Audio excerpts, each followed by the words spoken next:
your financial future. Right? Financial freedom. That is what we're talking about here. This show is all about you. It is all about your questions and getting them answered right now so that you can implement them into your business. Before we get started, a quick shout out to our sponsor, batchskiptracing.com. Batchskiptracing.com, where you go to get the most accurate phone numbers for the properties that you're trying to get a hold of. Now, this is it.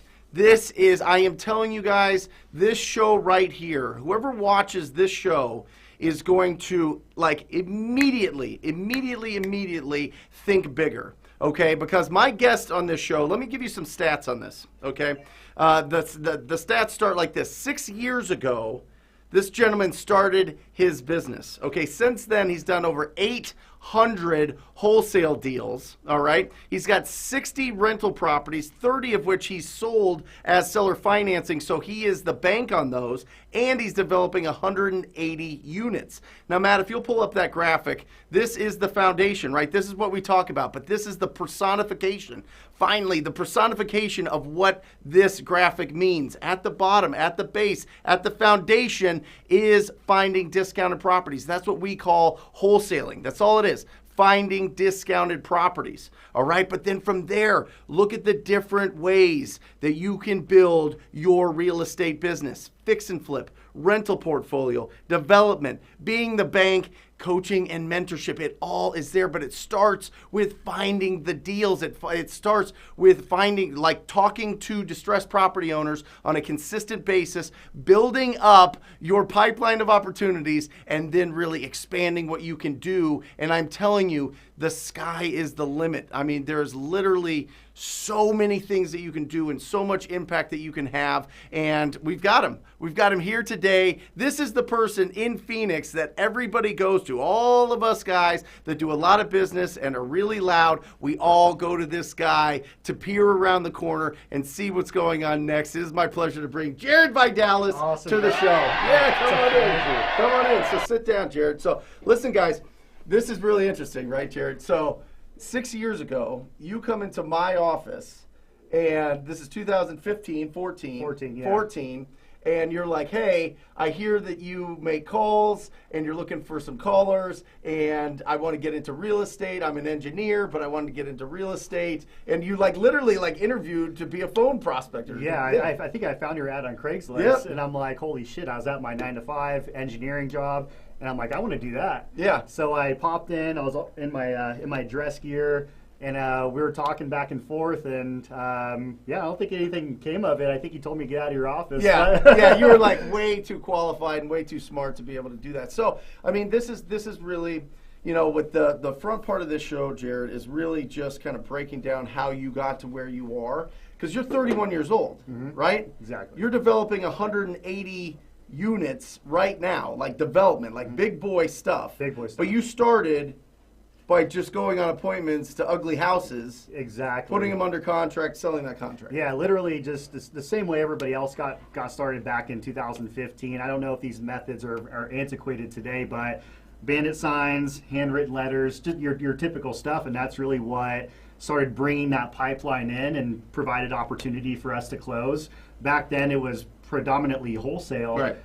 Even though when I first got started, I started flipping, but I realized, I didn't know what the hell I was doing. Right. And you're making way more money wholesaling anyways. So that's kind of the path, that's the starting path of how we took it. I love it. I love it. And then you guys got into you literally, I showed that graphic, and you're literally doing all of them. You're the bank, you're developing, you've got a portfolio, you wholesale, you do all these things, right? Exactly. So take us back to when you started out. How did that, you did bandit signs and handwritten notes? Yeah, literally. It started off as had a little 300 square foot office in Maryville by myself. I was probably 23 years old, and if anybody knows Maryville, it was like it was pretty rough, right? Yeah. It was probably a 50,000 square foot office building. I was the only renter in that office space, and I would literally be writing handwritten letters because I can't work from my house, so I had to go somewhere. And I was renting from my roommate at the time.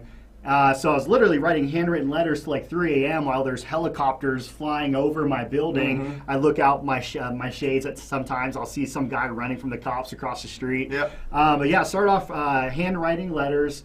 doing bandit signs, and that's literally how it all started. That's how it started. When did you get into, because you really blew it off. I mean, you opened up, you were making a lot of calls, you were doing a lot of texting. I mean, you were getting a lot of deals from mass amounts of like proactive activities. When did that start? So that started probably, to give you kind of the timeline, so we started off with, kind of the free marketing tools, your bandit signs, letters and stuff like that. And then as we started bringing more cash in, we went the SEO and PPC route before pretty much anybody else, was online. And that was, it was almost unfair. Yeah. The crazy thing about the industry, as you and I both progressed, was everything that we did was blue ocean. It was fresh. Yep. So everything we tried, there was no competition. Yep. So everything we did, it was just hitting until it got saturated. Then we had to move on to the next marketing tool. Yep. So long story short, first strategy was SEO and PPC, but we're doing it nationwide, right? I think we did a deal in pretty much every MSA across the United States except for 3. And then what's an MSA? Like a metro statistical area. So Okay. so every single market in the U.S. And then in 2017, we started texting actually off Jason Nichols' platform. We were in the same mastermind. He couldn't get it to work, and we were just freaking ripping deals. It was unfair. I remember sending our first test run. We sent 3,500 texts to pre-foreclosure opportunities. And we got 7 deals out of those 3,500 texts. Yeah. Bananas. And back then, nobody knew what skip tracing was. Right. I was the only one with a TLO account, so we had the best phone numbers. We had this new marketing strategy. It was it was unfair. Love it. Peering around corners. That's what we're talking about. Guys, remember, you can call in and talk to us. We're both we're going to be strapped in. We're going to be able to get your questions live. Make sure you call 602-671-0147. Start making those calls. Also, we're going to be answering your calls in the comments. So I know I've been doing a kind of a rough job of that the last 2 weeks, but we will be getting to your comments in that you're just putting on the YouTube channel. Make sure that you put your questions and comments there. Jared's here the whole show, so you got to take advantage of this, guys. He is just an unbelievable wealth of knowledge. And we're going to break down all these deals that you're working on. So, what this show is about is I want to show the transition from, because I think a lot of people, and you know as well as I do, a lot of people go into wholesaling and you get that cash and you start making that money and then you start building your team and then you kind of have this thing that you got to keep feeding with cash, right? Oh, yeah. So it's very hard to take deals off the table to be able to build wealth, as opposed to just build up your bank account. Exactly. Right? And that's a big difference. You've always had your eye on building the wealth. You're not out there balling out, going crazy, right? You're not living in a palace or anything like that, though you could, no doubt about it. But you are, how do you know when it's the right time to start taking some of these chips off the table and putting it into your rental portfolio? Yeah, so I think it really depends. It's case by case, right? Okay. So I was actually talking to one of my mentees the other day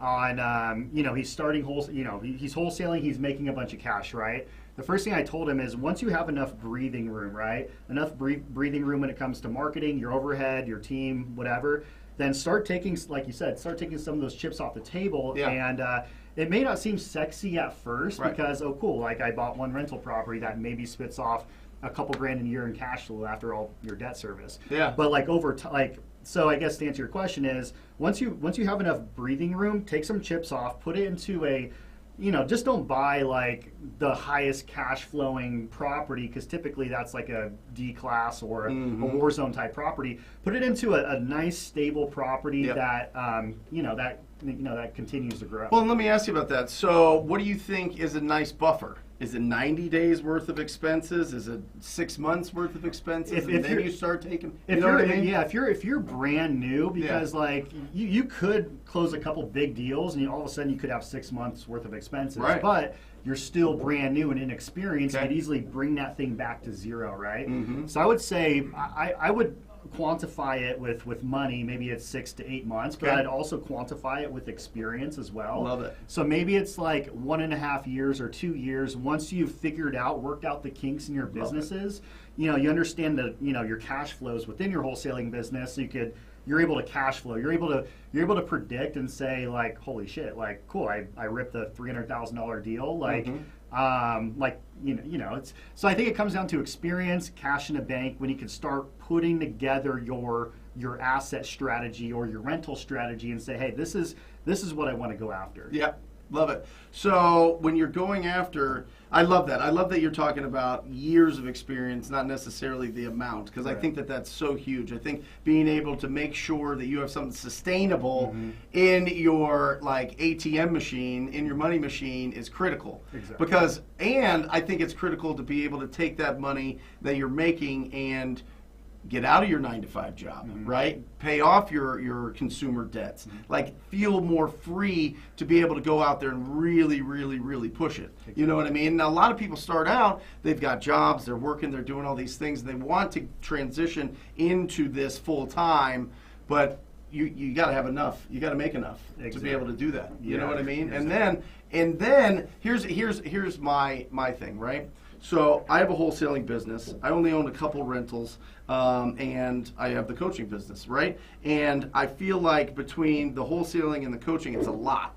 I mean, when you add in a rental portfolio business, that's another business. People think it's the misconception about rentals is people think it's passive, which it kind of is, but you really have to be on top of those assets or your operational expenses will just crush your cash flow. So you're exactly right. You have to have a asset management strategy. You can't just say, I'm going to buy a rental, I'm going to rent it out, and I'm going to wait for a check to come in. So how do you know? Like when you say operational costs, what do you mean? So when I say operational costs, I mean, you have, starting off, you're going to manage it in-house, right? You have to provide a good customer service to your residences, and if you don't, all of a sudden, boom, vacancy.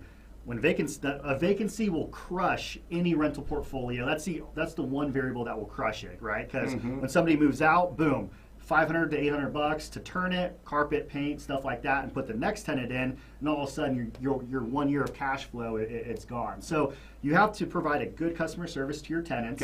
You have to provide a good quality product to your tenants, right? You can't just buy an REO and just put a tenant in there because you're gonna attract a bad demographic of tenant who really doesn't care, and they're just gonna destroy your property, right? So good product, good customer service, and until you've wrapped your head around those two things, then you're ready to start owning property. And then how do you go from one rental to 60? You know what I mean? Like it's extremely difficult. And I want people to know, I mean, it's like you see people on TikTok or you see people on Instagram, you see people like talking about how they have, these huge portfolios of properties and they own 100 doors or 200 doors or 1,500 doors or whatever else. That's a business. Right. Like that's a full business with a full staff to be able to handle that. And you can build that, but you have to be able to understand that that's another whole business. It's another whole business, right? So I didn't have the luxury, well, I did. I didn't have the luxury of, being back in REO days or the foreclosure days, and you see people who snatch up 1,000 property. Like, I started buying and holding really only about 18 to 24 months ago. Right. So like I was constrained to what the market had to offer, especially here in Phoenix. Yeah. It's really difficult, but it all starts with buying that asset well below market value. And once you have that asset below market value, you have way more options to you have way more exit strategies, right? Because like my thing is when we go into a property knowing that it's going to be a rental, like we're renovating that whole thing, right? Because like, again, it comes down to quality product, quality customer service, because it may seem like a lot of money up front, but if you ever look at it from a long-term perspective, that thing will pay back way more in dividends because like you're good tenant, good product, they're happy to be there, they're never going to leave, you're not going to have some bum living in your home, right? So Sorry, what was the question? No, I mean, it's just how do you keep expanding? You know, you go from 1 to 30. But let me just clarify a couple of things. When Jared talks about REOs, that's the bank-owned properties. When somebody goes through foreclosure and the bank takes back the property, it's considered an REO. And back in the day, like I was looking at the stats in 2010 here, like the average home sale price was like 147, right? Yeah. Now it's 350. Now it's insane. Yeah. You know, Exactly. like literally 10, 11 years later. I mean, absolutely incredible. The people that bought there are taking incredible, I mean, they're riding that appreciation like you wouldn't believe, Oh, yeah. right? But it's just like, when do you, the big thing is, how do you make that transition? I think that you answered that, and I think that that was brilliant. I think using that 1.5 2 years of experience, as long as you're closing deals on a regular basis, building up your portfolio. When you're looking at these properties, because you have properties come across your desk all the time, how do you determine what you want to do with them? You know? Yeah, so the way I look at it, so when a property comes in, whether it's from our team or, you know, another wholesaler, the first thing I always look at it from a rental strategy, right? Okay. You know, how, like. So that's your first. That's my first. That's Okay. our first exit, right? Because, like, the thing is, like, once, I mean, I haven't been in the business for that long, but once you've been in this business for a while, you start to understand, like, man, it's a lot of work, right? And so, like, the cash is great, but then what? Like, I got to redeploy it to keep the machine running. So, Right. so like, I'll keep this part short. So, so we started banking rentals under that realization that, like, if we don't have a balance sheet, if we don't have properties or start accumulating properties, we're going to be in this forever, right? Like, we won't have anything that could support us once we decide, hey, let's just go move to freaking Thailand or something. Like, So first thing I always look at is a rental, because that's our path. That's like our foundation. Like, we could always fall back on our rental portfolio. Yeah. So when I look at a property, I always look at the age of the building. Well, first of all, 99% of our portfolio are single family homes. Right. Simply because it's the most stable, it's the most sticky cash flow out of any other asset class within real estate. Yeah. You know, so is it a single family? What's the age of that home, right? We like to really shoot for your perfect, like, it's your typical, like, Wall Street house, right? You know, cookie cutter neighborhood, newer, nice lawn, like, it's going to attract somebody really nice. Yeah. So the age, and then also our purchase price, like, what's our all-in price going to be? Okay. If it's deep enough where we could get in and renovate it and provide that quality product, we'll take it down and rent it out. Got it. If it's too tight, we'll either, you know, wholesale it if it's super, super tight. But if there's enough meat where we think we could really push that ARV, we'll do the full renovation and flip them. Love it. So let's go. Let's just say you're broke. Okay, $0. You're going back. You're getting wholesale deals, right? You're going after to bring in some cash flow. Okay, now you've got it. It's coming in. It's consistent, and you're thinking about, okay, I want to get off the wheel here of just getting cash. I want to have some assets, right? And you're looking at these properties. How do you buy them? Do you buy them cash? Do you go to a local bank and get funding? Do you go to a private lender? Do you raise funds? Like, what do you do? Yeah, I think it depends on your market, because, like, the way we've always purchased properties was with bridge financing or hard money, right? Yep. And like back in the REO days, you know, interest rates were insane, right? But as the market became more competitive and money became a lot cheaper, like we're getting like almost 100% financing, 7% interest only on hard money, right? That's dirt cheap. So we always we take down the property with hard money. Okay. Cheap.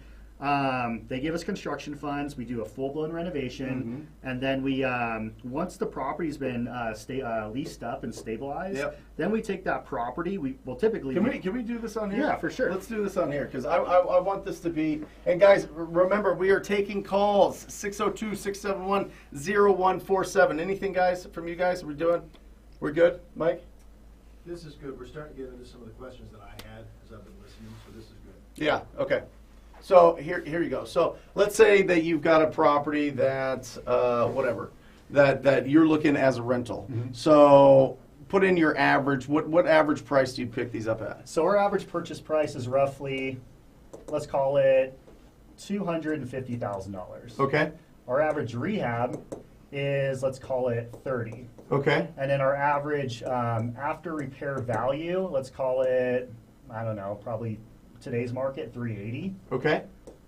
So first thing we do is when we're looking at an asset to purchase as a rental, the first, aside from like the qualitative factors like the age of the home, the neighborhood, stuff like that, we look at what our all-in price is, right? Yep. So what, let's call this, I don't know, like 78% all in, Okay. right? Yep. So we look at this deal, we're like, damn, 78% all in. I guess, okay, I'm taking a step back. So real estate, like on the investment side, it's all finance. Yeah. So it's how do you leverage your hard money? Okay. How do you refinance out with your permanent, That's like, what I want to get to. 30-year Yeah. fixed note? So when you're looking at a rental, the first mistake we always made was like we never looked at like how do we exit the hard money loan, right? Because at the end of the day, if we could only refinance at a 65% LTV, Yep. like you're going to leave 50 grand in cash in that deal. Right. When you're first starting out, you can't afford to lock up 50 grand of your cash in a rental. Right. So the objective is to get as much of this cash out of the deal after refinance as possible. Okay. And because that will let you take your liquidity out of your portfolio Mhm. and then go reinvest it back into more deals and rinse and repeat. It's like a conveyor belt, right? Love it. So we'll buy this. So we'll get pretty much all of this financed. Now, when you were starting out, were they giving you 100% financing? Oh no, starting out, like back then, I mean, a newbie could go get these terms. Like Right. back then, let's call it like 2015, Mhm. your hard money, like you're getting like 70% Right. financing at probably 12 Yep. to 15% Yep. interest, Yep. plus like 2 points. Today, like I see new guys, 20, 21. Today I see new guys getting like 90 Mm-hmm. at probably, if you're new, 8.5% interest Mm-hmm. and maybe 1/2 point. Yep.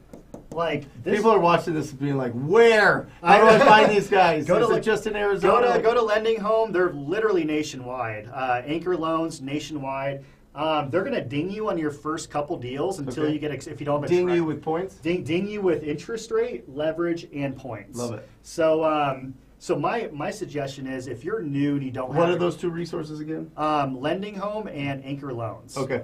So my suggestion is if you're brand new and don't have a track record, you're going to have to come to the table with probably 20% down. Right. So I would talk to a mom, dad, family member, or somebody that could bridge that cash for you. Mhm. So you're not you're not like all your money's gone, right? Right. So and if you have to give them a little cut of the deal, like Sure. so be it. But the objective is that's why I love owning properties, because the more properties you own and the more experience you have, the better financing you get from your hard money guy Mhm. and the better financing you get from your bank, right? Right. Because again, real estate is all about lever up. Right. So, real estate is literally finance leverage. Yeah. So if you have the best leverage, your options, like you could literally do anything you want. Mhm. And this is how people go from one deal to 30 deals Exactly, to 60 deals exactly. to 100 to, yeah. It's all finance because again, we're in real estate to make money, Mhm. and if you not everybody has all these millions of dollars. If you could hold a piece of property with very little cash in the deal, that's extremely valuable, right? Yep. So you need to get to a point with your lenders where you're getting the most attractive financing terms where you could take out a lot of your cash. Okay. But the fact But doesn't the payment matter, right? The payment versus the rent matters. it does. Okay. Exactly. So sorry, I kind of got sidetracked. No, you're with good. this. So we'll so we let's say we're getting these terms here. We buy this property for $250, and then we put 30 grand into the property. Yeah. Right. So before we get into that, we need to underwrite a couple different. But the first thing is, you got to find this deal. That's correct. You have to You got to find deal. that deal. You do. Right? So that's wholesaling. That's literally wholesaling. That's it. It all starts So- with it all starts with these two numbers right here. Go ahead, Mike. So, guys, a couple quick questions. So that 250K and then that 380K ARV after repair value. So, Jared, is that in Maricopa County? That's So I Maricopa noticed County. 380 is slightly above the median Yeah. for Maricopa County. So for somebody in another part of the world, really they're looking to get at or above the median home price for the ARV. Is that correct? Yeah, I would say so. So our target, I guess, avatar, if you will, Yep. are those nicer homes and nicer suburbs. So we're a little Yeah. bit above the median, simply because I believe that it will be more stable over the long term.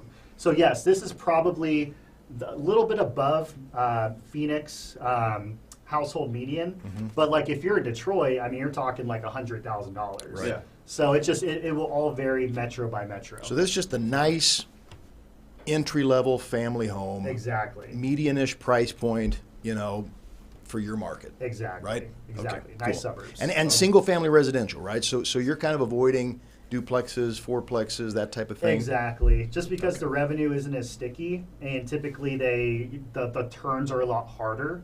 Got it. So yeah, single family only simply because I think it goes back, going deep, right? So like a lot of the millennials are growing up and starting to transition out of like those urban infill areas, having families and migrating towards more suburban. That's why you've seen with COVID, right? Everybody was down, like it was a catalyst to an event that was already happening. That's Yep. why when you look at like in our market, like Peoria, Chandler, Gilbert, those single family homes, in some cases, they'll shoot up 70 grand in like a month. Yeah. Because there's so much demand towards private backyard. They have a place to barbecue with their kids. They have a lot of room count, 2-car garage, more space. That's just where it's really that big ass millennial population that's like, screw these apartments. Like, I want to have kids. I want to Yep. have my dog, right? Yep. So that's where you're seeing all that trend flow out to. Awesome. So just in terms of like picking out properties, Yeah. right? Are there any like 3 or 5 things that you gotta have, and then are there like 3 or 5 things that are like under no circumstance would I get this property, that kind of a thing? Yeah, so this is like when I look at, let's say, your check column and then your no-go zone. So I'm always like 3-2 minimums, 2-car garage minimum. Probably like the lowest I would go on age is probably like a 1980, and like nothing, like no ARVs less than probably 300 grand.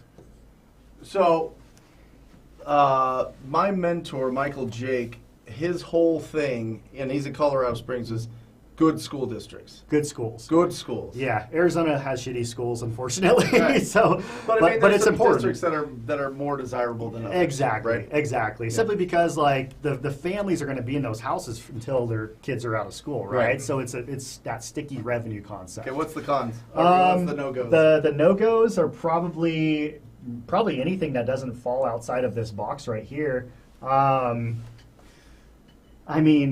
Probably honestly like neighborhood feel. Mm-hmm. Like there's properties in Phoenix that, will hit all these criterias, right?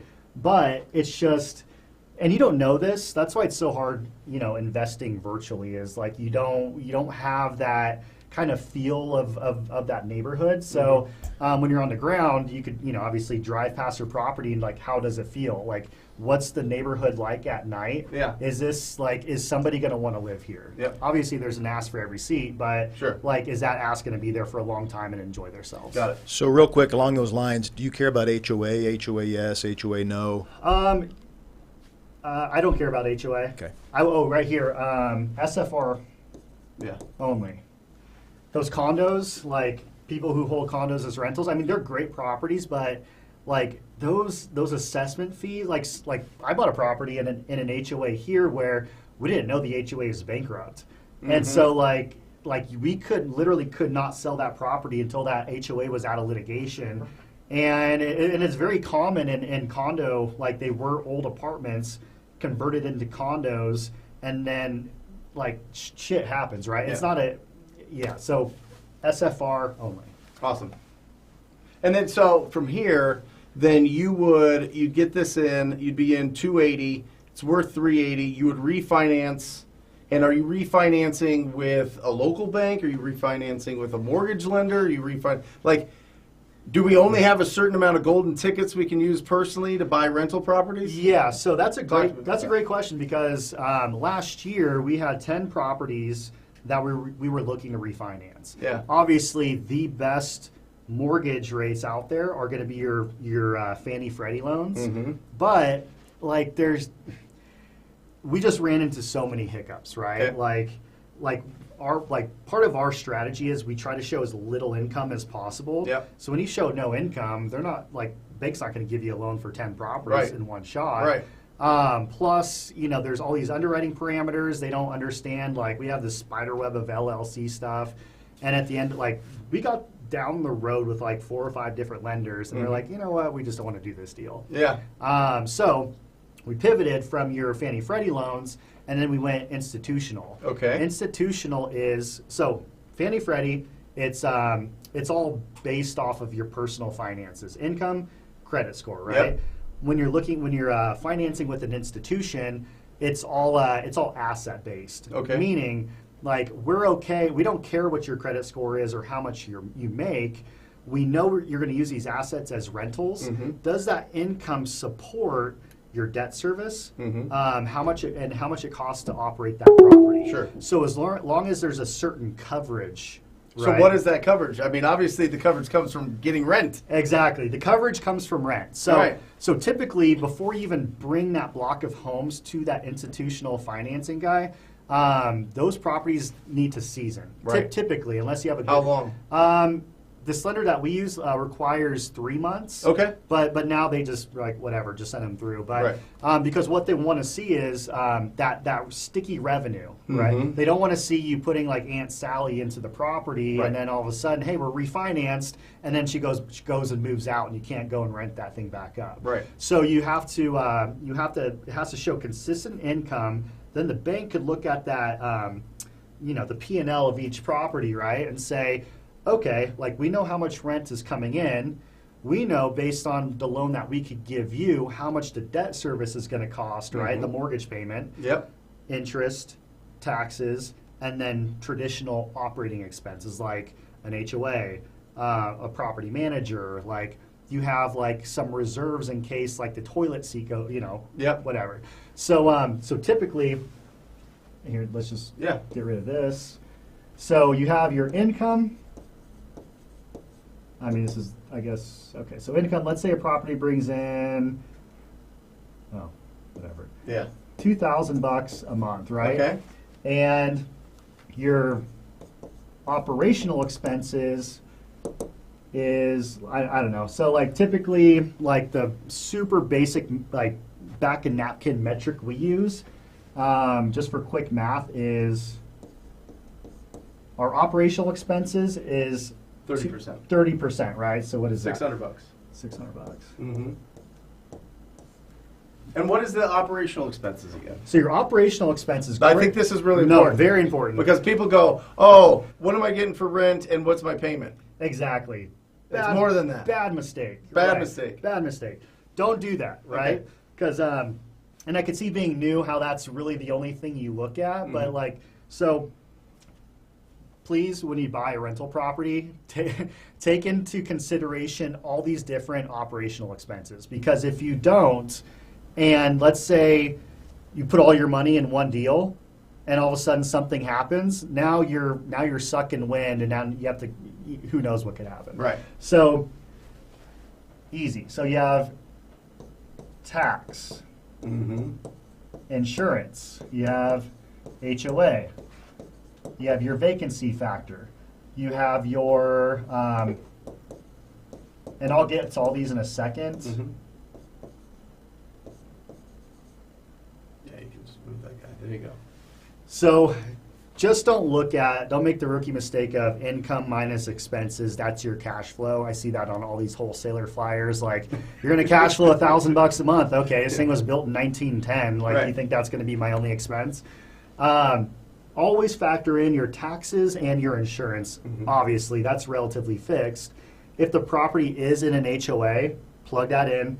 And then these two variables right here, your vacancy your capital expenditures and your repairs and maintenance, they're relatively subjective, right? The way we forecast these figures is really based on how much upfront renovation did I put into that property, right? If I did a full-blown gut job, chances are I won't have to make a big repair in probably 5 or 6 years, right? So how much rehab did I put into that property? Capital expenses, that's like your roof, your HVAC, and any other big ticket items that are on a house, right? So typically if it's a new house, I'll put 3% again of this gross income. If it's an older house, sometimes it could go to, I mean, if I was owning like properties built in 1900, like I'd probably put like a 10% right here. And then your repairs and maintenance. This is, again, I'll hit that in a second. Repairs and maintenance, same thing, 3% to 10%. Got it. And on this, repairs and maintenance, again, you know how I said nice homes, nice neighborhoods, good demographic, right? Yep. If you put a nice family in a nice neighborhood in a nice house, when they leave and you have to turn that unit, chances are you're not going to put too much back into that property. Right. But if you're in like a Detroit or a war zone or whatever, where somebody's cooking meth in your house and all of a sudden your roof's on fire, like you're probably going to be more than 10%. Right. So this is really demographic based, and your CapEx is really how much renovation up front did I put into that house. Got it. And then vacancy, literally same conversation as your repairs and maintenance. Got it. Like, is it a bad neighborhood? Like, does somebody gonna leave in the middle of the night without telling you? Right. Or is it a great neighborhood where, hey, look, good school zones, right? Like, I'm gonna stay there for as long as I can until my kids get out of school. Got it. Love it. And see, this is what's really interesting because the regular population, there's 19 million real estate investors in the country, 19 million, okay? And people buy rental properties just like, oh, I want to buy a rental property. The cash flow makes sense, but they're not taking into consideration these things. Yeah, so it's absolutely critical that you learn how to find discounted properties. Because as you can see here, if there's not enough meat on the bone when you buy these properties, these things can turn on you very quickly. Remember, the pride is not in how many doors you own. It's about how much you are making and how much you're building your wealth, right? That's what you're really looking at here. And you need to make sure Jared's like helping you watch all these tripwires so that you're not, doing the wrong calculations when you're looking at a potential property that you want to keep in your portfolio. Because that's the point, right? The point is to build wealth. The point is to have these properties and have these assets, doing the work for you so that it can replace your income at some point, so that you can, have that freedom of schedule, have that, financial freedom. Absolutely. And I can't stress the importance of how important these three variables are, because so way back in the day when we're doing deals all over the nation, I would look at these properties and say, holy shit, like I could buy a property for X. I get this amount of income. Like this thing is like a 20 cap. Right. I'm like, why not buy this? Right. It's because of these things right here, your vacancy, your CapEx, and your R&M. This is huge. This is everything. This is like literally, this is helping you make the decisions. Because if you have it up to that 30% of your cash flow, of your income, that could really affect what happens and what's the likelihood of some major event happening that is going to totally wipe it out. Exactly. I know an incredible amount of investors that went with the turnkey rentals at like $60,000, $80,000 that now have lost everything because the properties have just been not well taken care of, or the repairs that were put into them were kind of like, not the best, right? They were just kind of cutting corners. Yeah. And it really, it destroyed them. And I don't want anybody on this channel to be destroyed. Do not make You know that what I mean? mistake. Do Yeah. not make unless you're in that area and you really know how to operate those properties. Yep. Cool, go for it. But by no means, well, I'm not the one to say, but like I'm not going to be going out to like Memphis or some place where it really needs a hands-on approach and operate properties. So I got a quick question just to clarify. So vacancy rate, capital expenditures, CapEx, and repairs and maintenance.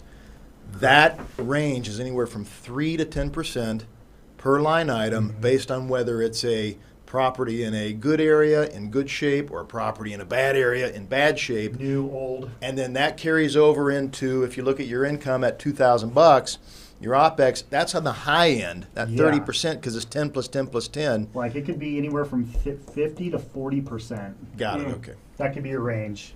Yep. So again, that's why I spend a little bit more money on property.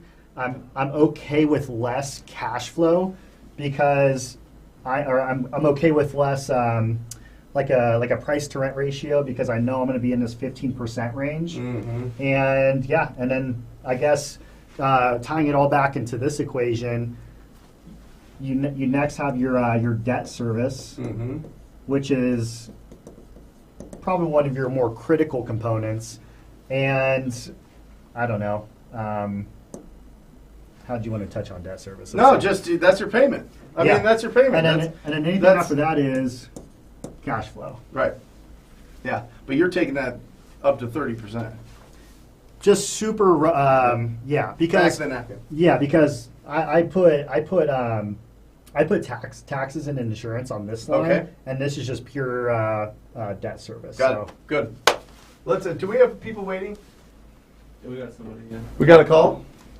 Let's start opening this up and having some fun with everybody. Guys, call in, talk to us, talk to Jared, 602-671-0147. Who do we have?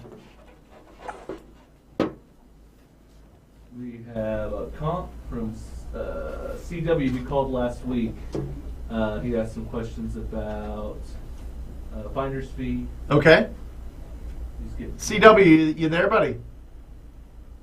Yes, Brent. Hey, how are you? Hey, thank you. Hey, doing good. Thank you again for taking my call again this week. You got it. Can you hear him? I can hear him. Okay, Hey, good. so I went. Can you hear me all right? Yeah, we got you, brother. Excellent. So I went on an appointment and to take pictures of the house, and I was wanting to see if maybe you could comp that. As far as it going for like a flipper type equation, I know that's not going to work because it comes under what the property owner owes on the property. Okay. And I guess I'm wanting to look at this more as from like a buy and hold rental type approach as far as finding somebody to buy it that way. Okay. What? Does that make sense? Yeah, absolutely. So, what is the what's the condition of the property? Because it looks like they just pulled out a loan on this thing for $102,000. That's what you were talking about, right? Correct. Okay. And so the kitchen's been done within the last 6 to 7 years. Okay. It looks really nice. Okay. As far as the rest of the property, it's going to need a little paint on the inside. The carpet's new. A little bit of tile work. I shot it at between 15 and 20,000. Okay. Got it. What do So you it's think? all brick on the outside, except for the add-on that they did a 154 square foot add-on for a bathroom. Okay. Well, you've got solid comps there. I mean, you've got two that have sold in the last 3 months here. One at 160, one at 150, essentially. You don't have a tremendous amount Yep. of rehab on this, but Jared, what do you think from a rental standpoint? Again, I guess it just depends on how nice you want to go. Again, it comes back to that quality product. But yeah, if it's just, I mean, if it's basic stuff, you're probably the 18 to $20,000 range. Because how big is it? 1,200 square feet? 15. 15. Yeah. It's 1510. Yeah, you're Yeah. good. Yeah, 18 I to told 20 you. grand. 18 to 20. Okay. So then how would he figure in, how would he wholesale this as a rental? How would you wholesale it? Well, first I would, I guess, is he motivated? Is he a motivated seller, CW? He is a motivated seller. I didn't get that from him. I kind of got that on the backside. Mm-hmm. So in that case, if he's pretty motivated, so what was your MAO going into this before discovering his mortgage amount? I mean, with Brent's formula, I'm at 92,682. So if he owes 99, Right. I would first strategy I would do is I would go in for the sub 2 if you could, because if you could take it over, maybe give them a couple bucks. If you could take it over with a sub 2, then you could probably hold this property yourself, because you could sell that. One of our strategies way back in the day, you could sell that to an owner occupant at, let's call it, 159 or 160, take 10 or 15 grand down and then create a brand new mortgage. And all of a sudden, let's say it did need 18 to 20,000 bucks and you didn't have that. I would maybe discount the property to an owner occupant, so then they could go in, invest their cash to fix it up because now it's their home, and now you're cash flowing that property, the difference between the underlying payment and then the new payment that you've created. So I would, again, this is another strategy on how you could keep properties in more of a creative way. So I would pitch that first. If you can't get, The sub 2, then I mean, lock it up and try. It's just tight. It's tight with the on that CW, because obviously, for a traditional wholesale deal, or even if you lock it up as a rental option for somebody to put in their portfolio, they're going to have to put the work in. They're still going to want to have it discounted. You would probably have to lock it up pretty much at what he owes. Is that what he's looking for? Nah, he had it appraised last year at 148. Yep. So in his mind, that's where he's at. That's what he wants. Why does he want to sell it? Like, just personal reasons. Got it. So it's not like So I mean, this is just moving on. This is a in life. convenience thing for him, CW. Yes. Yeah, I mean, it's always tough. Remember, we're deal finders, not deal creators. You got to find the people that have that motivation, that they don't just want to sell retail, or refer them to an agent and just have them sell it on the MLS. Okay. Yeah, because I'm looking at it. Literally, the next door neighbor there is active at 135. It went on the market like a day ago.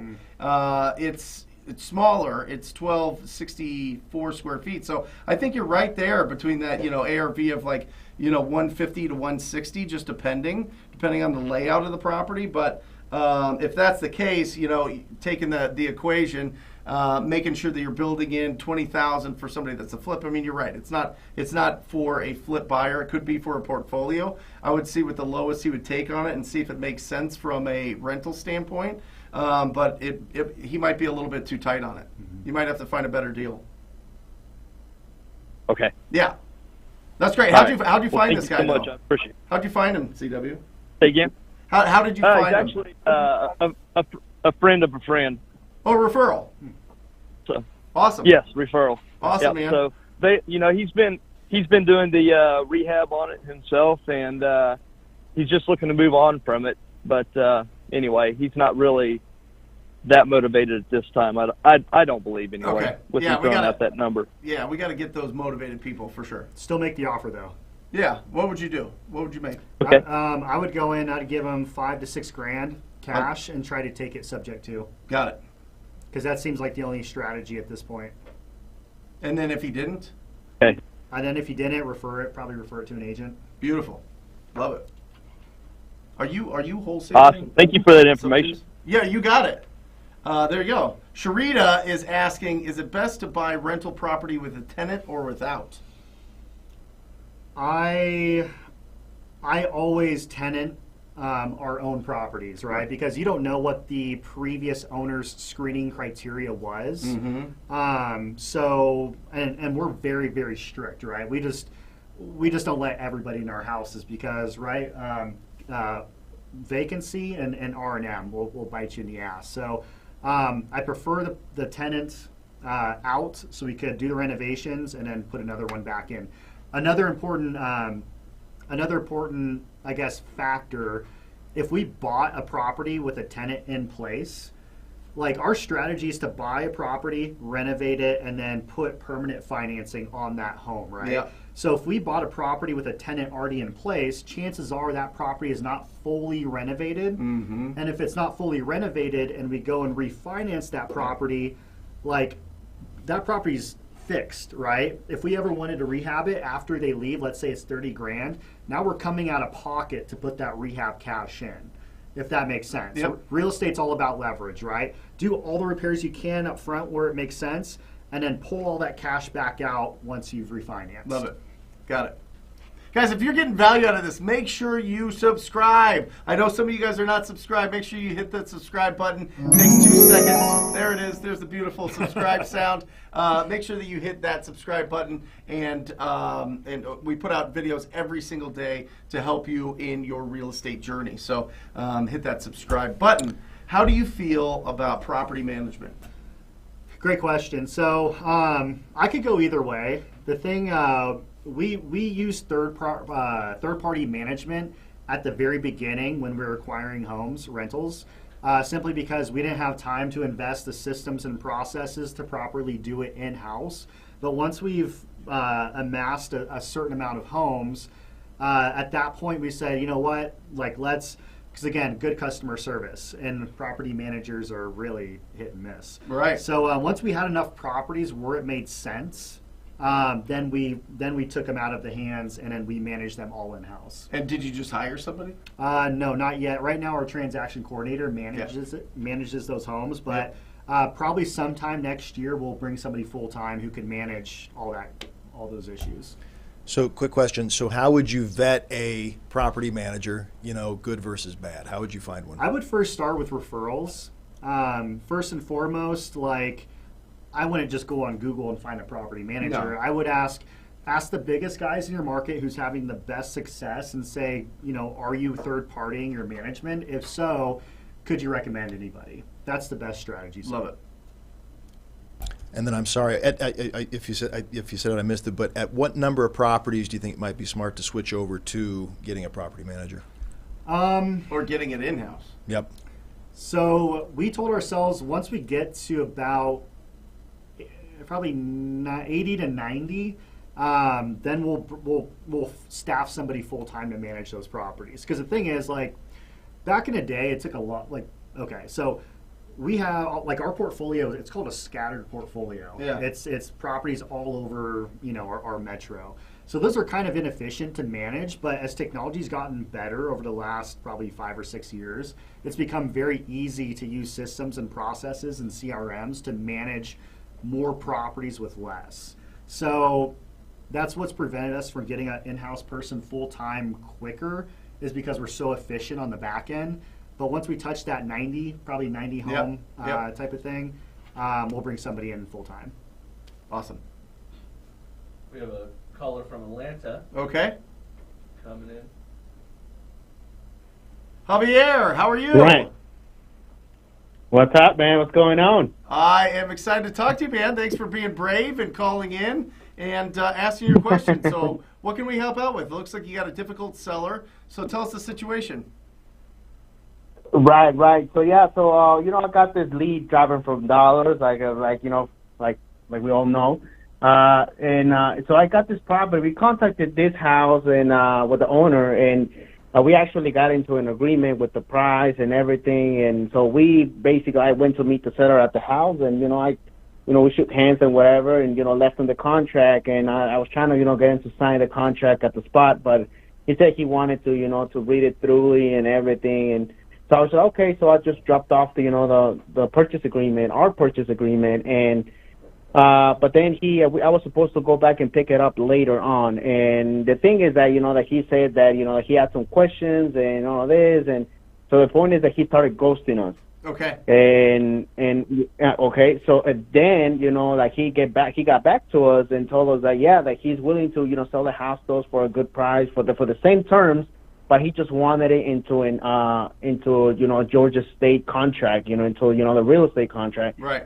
And I'm like, so we're like, okay. So we said, okay. Well, I mean, is that gonna? If we do that, will you be able to move forward? Oh yeah, I'm ready to go. I need to feel secure. Your contract is, it's a little scary. I should rather use another contract. Okay. So we just actually, me and my buddy, we actually squat up and do this deal together. And his wife is a realtor.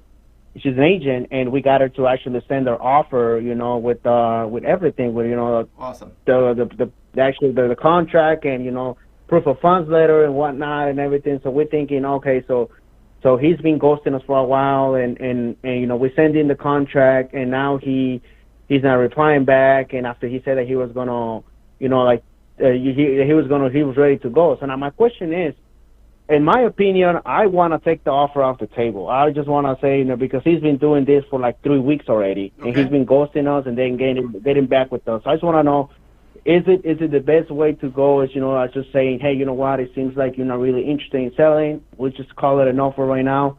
I'll move on from it, and I'll just check back with you. But I can't guarantee my offer. Or is it just, you know, kind of keep, you know, like insisting on him, you know, signing now? Or how would you go about that? Yeah, I love the pull away there. You know, I love the pull away to be able to let them know that, you know, it's okay for them to communicate with you that they don't want to sell it right now, or that they got another offer. Yeah. Really what you're just trying to do with that, with the pull away, is to get more information from them, right? You want to get the information. Why isn't he responding? Do they actually want to sell right now, or is it not the right timing, or did they get somebody else that's giving him a higher offer? I would rather know sooner than later so that I can move on, and my brain power isn't going towards this deal, and I'm like trying to, like, you know, like almost chase them. You know what I mean? Just pull away and just be. I would say, listen, you know, would love to work with you. We've got our offer out there. It seems like you're not ready right now to completely understand. You know, let me know either way. I don't want to keep bugging you about this deal. If you could just let me know either way what you want to do here, that's fine. We just got to be able to buy a different property and, you know, and move on with our business, right? And kind of pull it off. Because I even got him to, you know, I'm sorry, Brent. I even got him to, you know, to give me a verbal commitment, you know, like I asked him and gave him the permission to say no to me, you know, with, you know, just letting him know, you know, hey, I'm not the buyer, I'm cool with that, you know. I mean, I know for me it's as good as a yes. I told him, you know, I just want to know that you're on the same page, and if we're not on the same page, then I don't want to buy your house. Love it. You know, because I want you to feel comfortable. And he's like, yeah, no, we're good to go. Send me the contract, and we're gonna get this done and everything. And then we send it again, and now he's dragging his feet again. And my partner, you know, like he has a different approach than I do, and I just want to, you know, like I want to see, you know, which will be his approach. Will be like kind of to find out what the problem is. You know, is there something else there that, you know, we might be missing? And I'm like, hey, bro, like he's been dragging his feet, bro. He needs to feel like we're serious about taking the offer off the table, or else he's gonna keep toying with us. So we just got to pull the offer and be willing to walk away from it, because that's just what it is. And he's either going to do two things. He's gonna either say no, I'm ready to go, and he's gonna sign, or he's gonna say, yeah, that's cool, and that's gonna be his escape clause, and he was not gonna sign anyway. So I mean, I just want to get your insight as far as that. Jared, what do you think? It just sounds like, to me, it's very rare that we go out to a property and don't get a contract back. To me, it sounds like maybe you haven't discovered all the deal killers up front prior to going on to the appointment, because there's just a piece of information you haven't uncovered yet. And then second, I never leave an open contract with the seller, because that's your leverage. Once you've given it to that person, you've lost full control. Right. So now that you're at this point, I agree. I would take that offer off the table so you could grab your leverage back. Awesome. Right. Yeah. That's what I thought so too. And I know that's why I messed up. But like I said, you know, I just went there. The guy was super cool and everything. You know, I just really told him straight up, I'm not listening. If I'm not the buyer, that's okay. I understand. You know, I'm not the best fit for everybody. And 95% of the time, it's a no. Yep. You know, we're used to the no. So I mean, I'd rather have a no and not take a no every day of the week. And but like I said, I don't know what I wanted to do. I just wanted to kind of get insight from you guys and see. Now that I know what I'm going to do, and know that that's what's going to happen, take your leverage he's been back. His feet and everything. But yeah, you got it, brother. All right. Yeah. Awesome, Javier. Go get him. Freddie, here we go. How do you vet your tenants if not using a property manager? Pretty easy. Actually, Zillow is a super powerful tool. It's gotten incredibly better. We don't even list properties on the MLS because it's just going to end up on Zillow anyways, and that's where consumers are shopping like today. So Zillow, I'm pretty sure it's free. They have like a rental management tool. So you put your property up, And then when people are interested, they could submit through Zillow for you. It charges them, doesn't charge you, gives you their credit score and their income. And then once you have those two things, you could decide if you want to further qualify that tenant, which you typically do. So we first thing we look at is credit score. And we don't take anybody less than 600. And then next is income, right? So their income needs to be at least 3 times your the amount of rent that you're asking at 30% typically.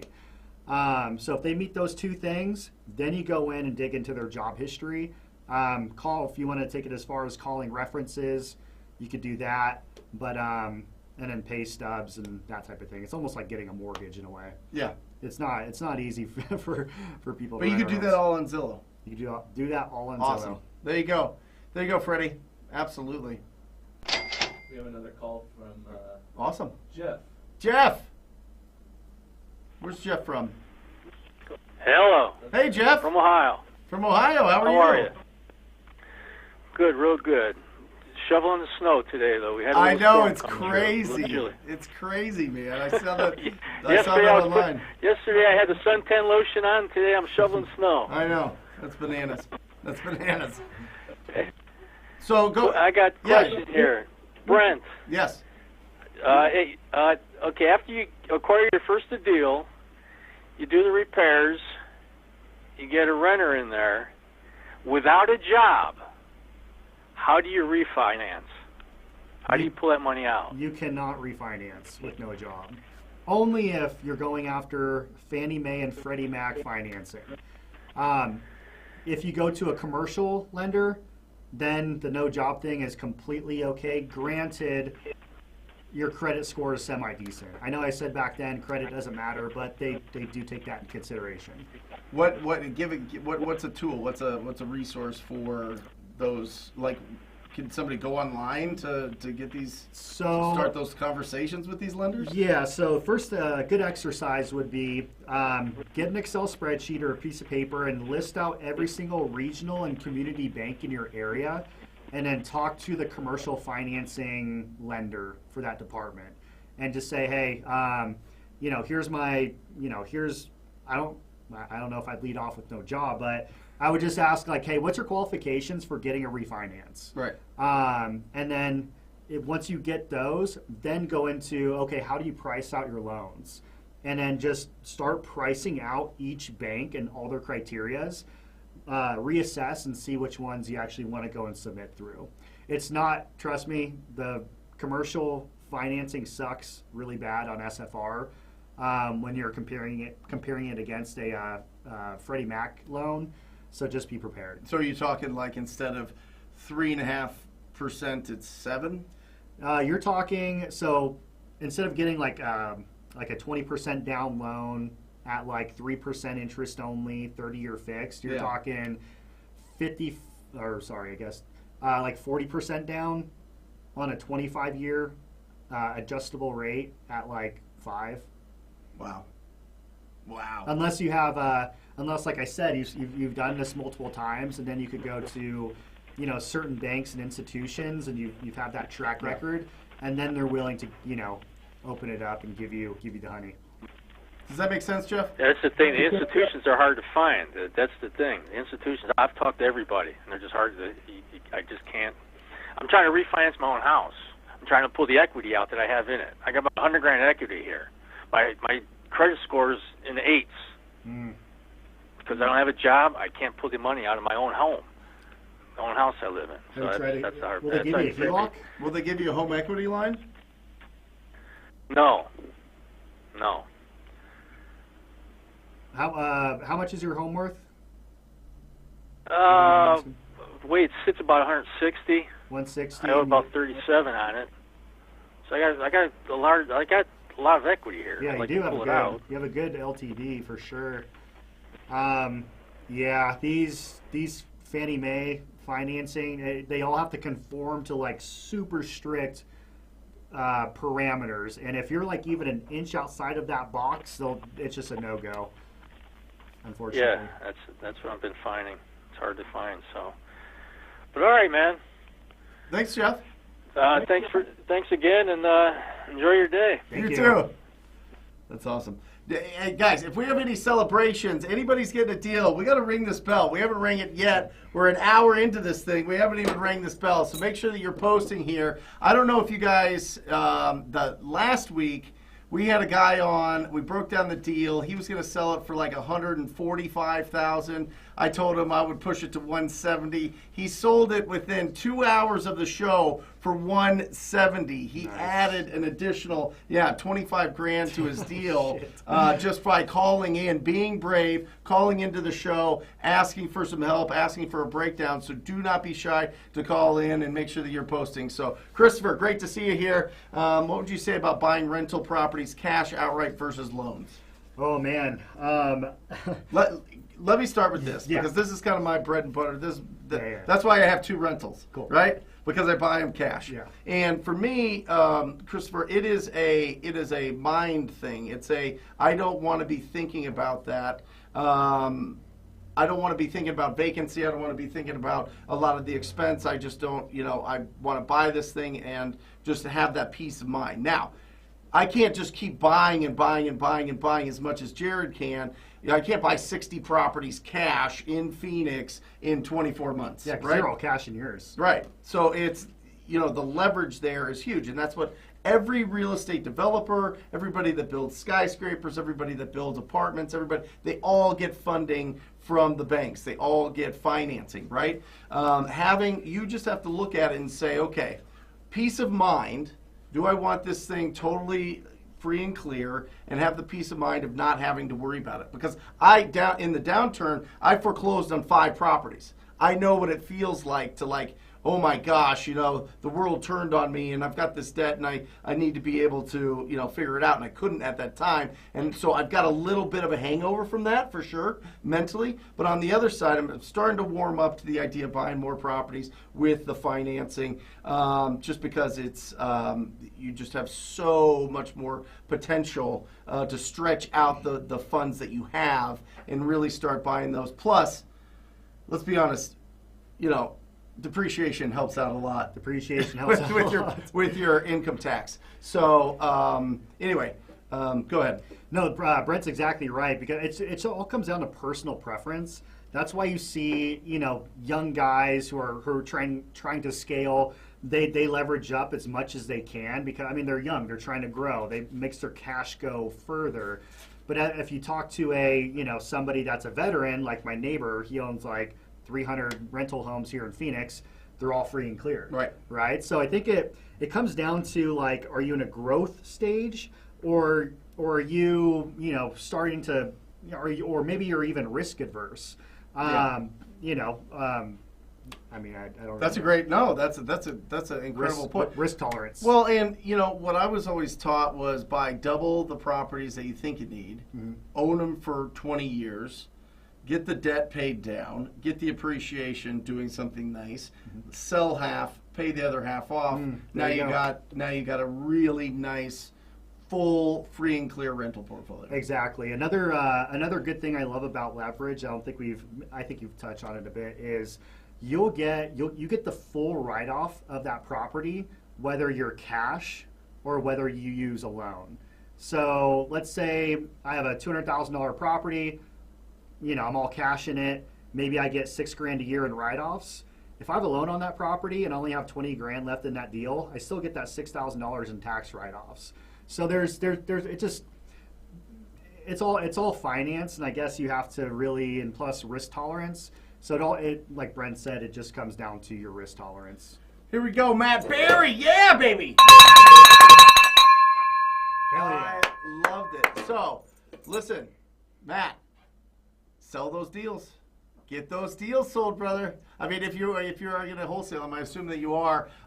Get those sold right now. If you need any help with that, the cash buyer pack at ttpinsider.com. Check that out. ttpinsider.com shows you how to get your first 100 cash buyers, which is critical because from there you can really start growing. TTP Insider. Check that out for your cash buyer pack. Get in there if you need some help with that. So.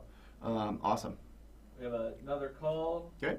No name, didn't provide name, but looks like he or she is getting into the game here. Okay, let's go.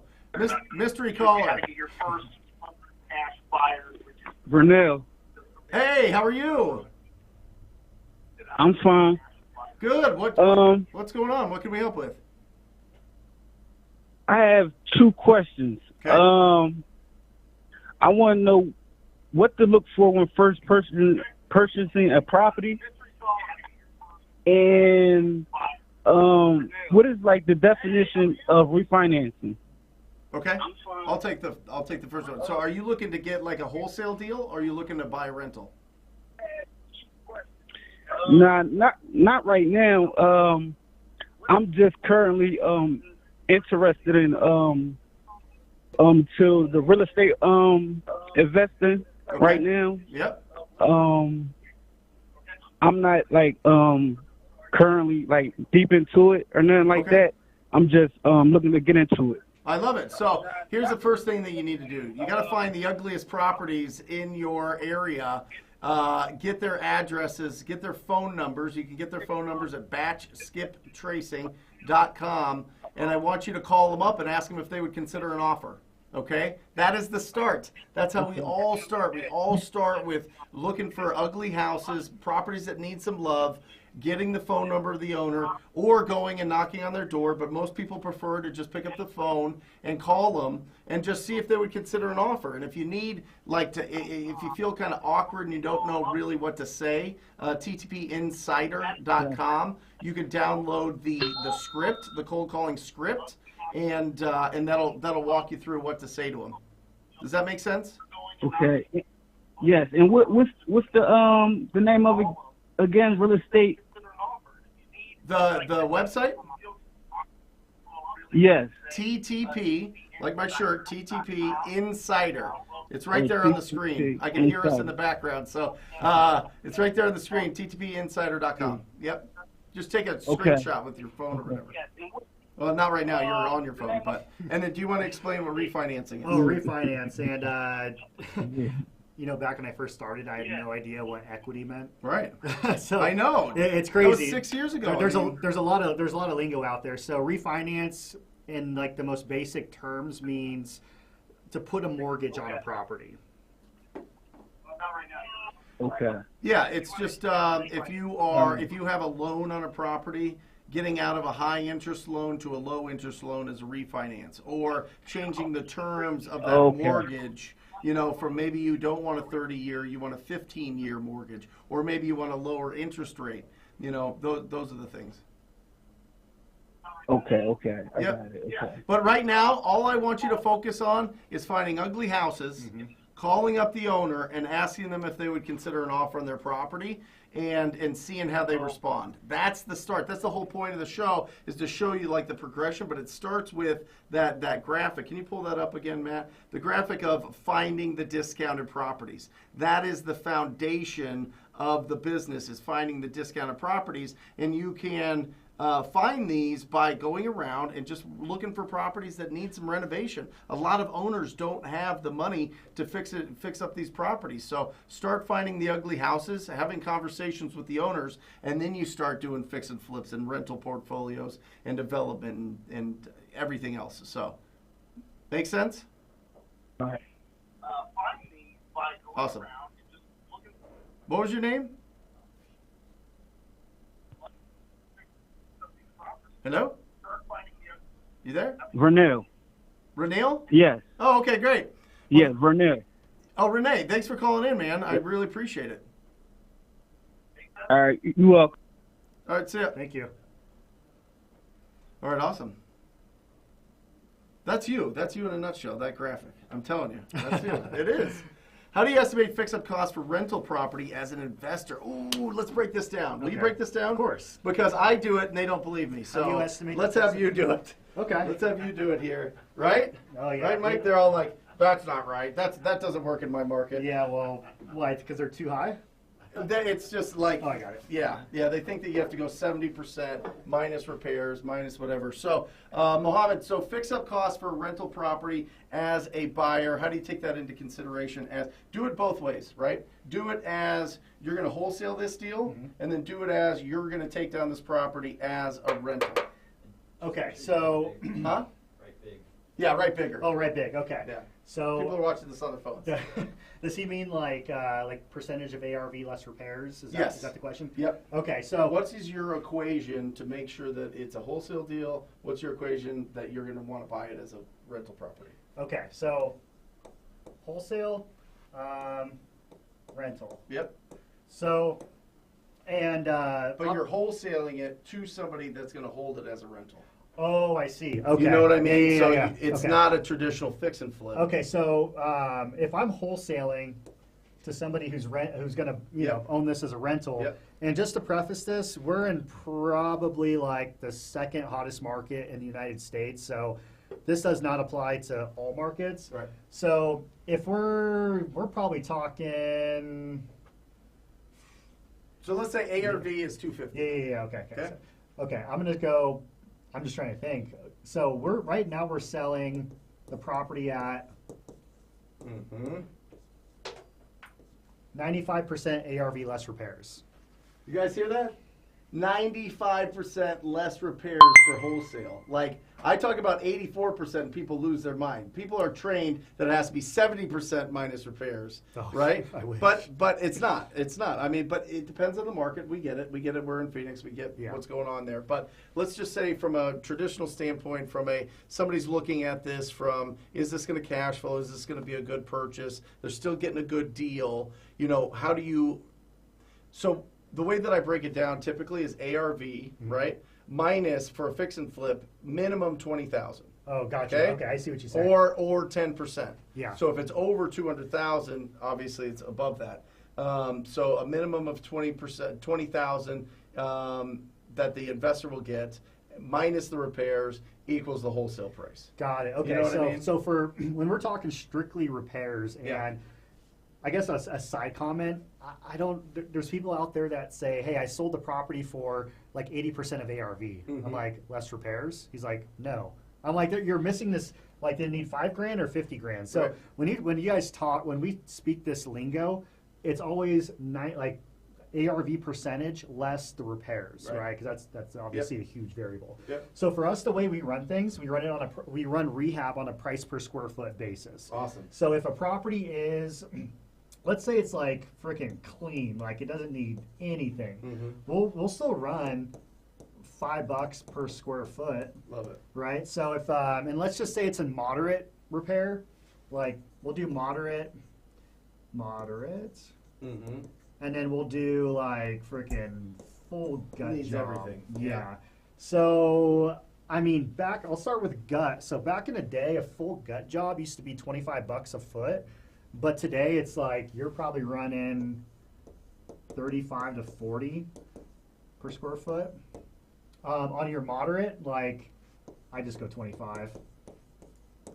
Hey, Jared, moderate. So what qualify a moderate? So okay, so yeah, good job. question. I never use this term. I don't know why I did today. So this is grand. This is like clean, like updated, like we're chilling. Doesn't need anything, but at the end of the day, you're always going to need something. So always budget at least $5 a foot. Moderate. This is like it needs a full cosmetic update.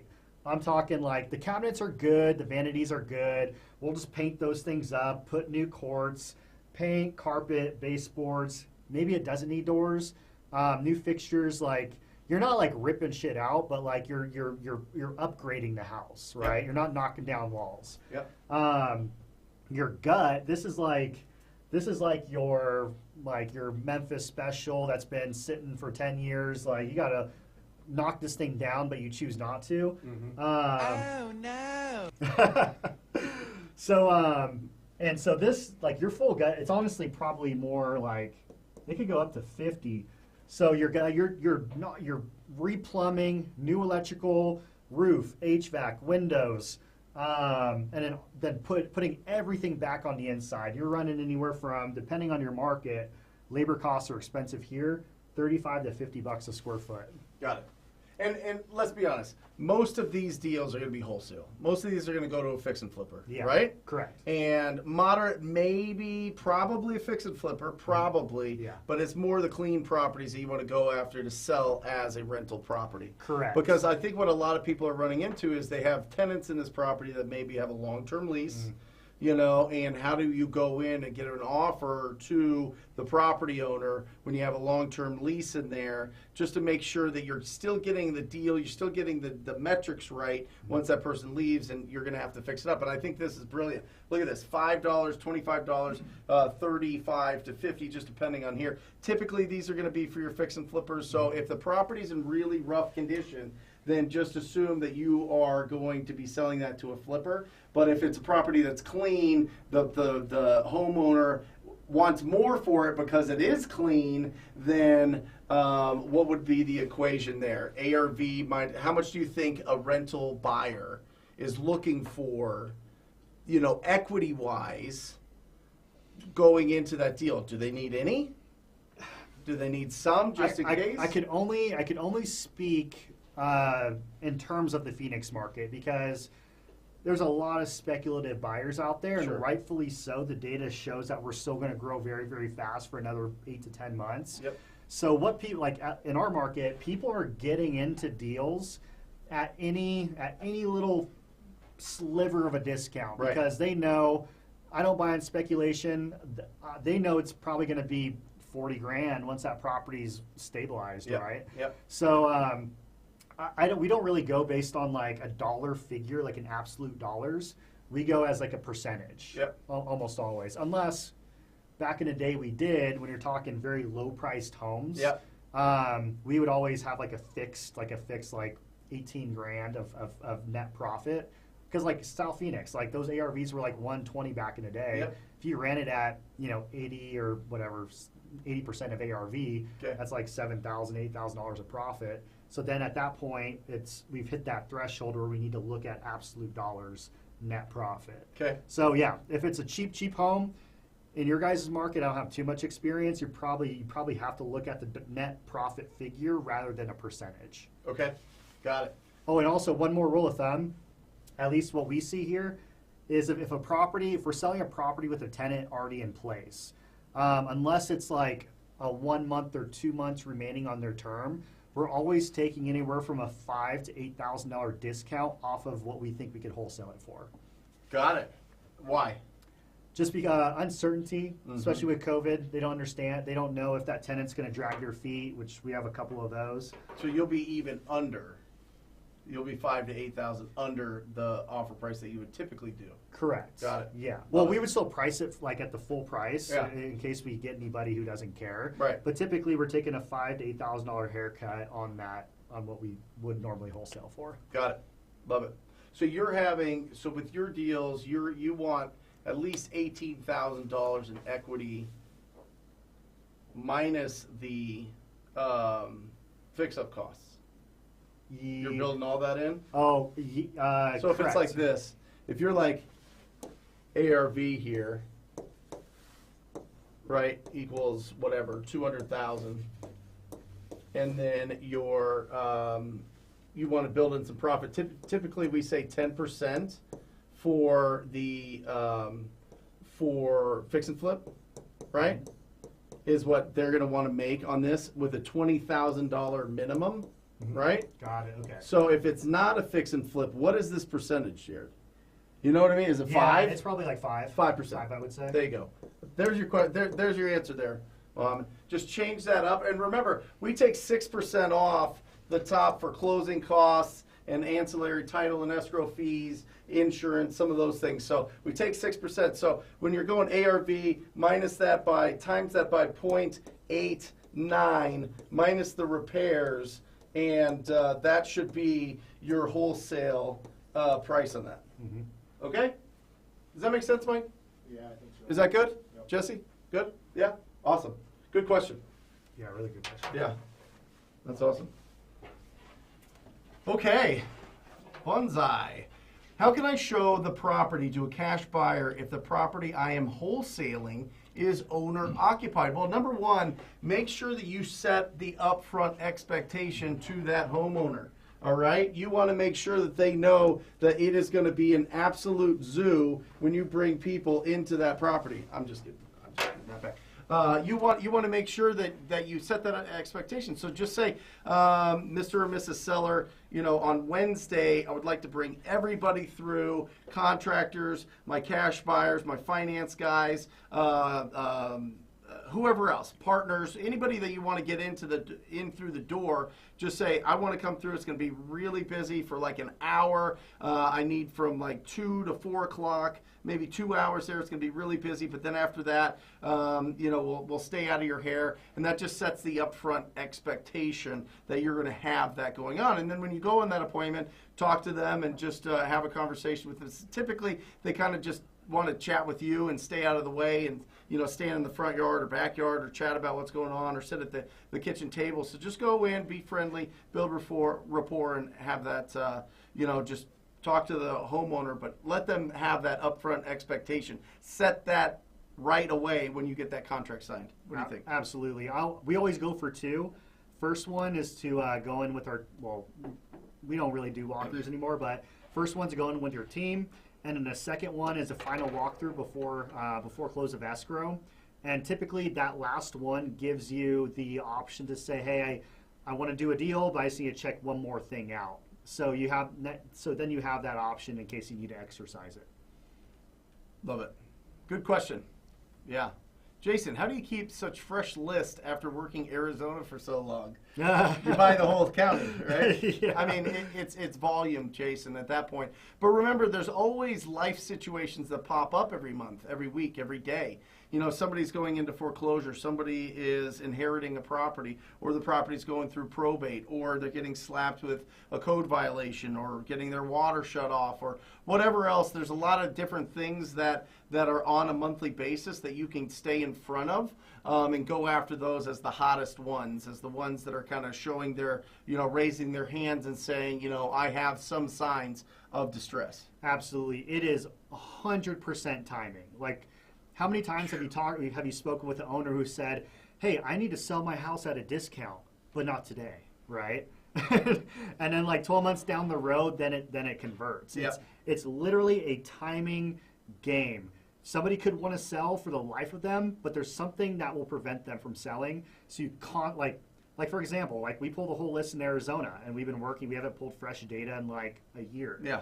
So and that list still converts because we speak to somebody and all of a sudden, hey, you caught me at the right time, and today I want to sell. Yep. That's it, Jason. Yeah, so, I mean, it's getting bigger, but also, I also think that there's a strategy where you can go after the 1,000 worst properties in your marketplace, like really, really, really rough shape properties, the top 1,000 of them, and just be absolutely obsessed with them and go after them by calling them and texting them and door knocking them and handwrite mailers to them and maybe DMing them on social media.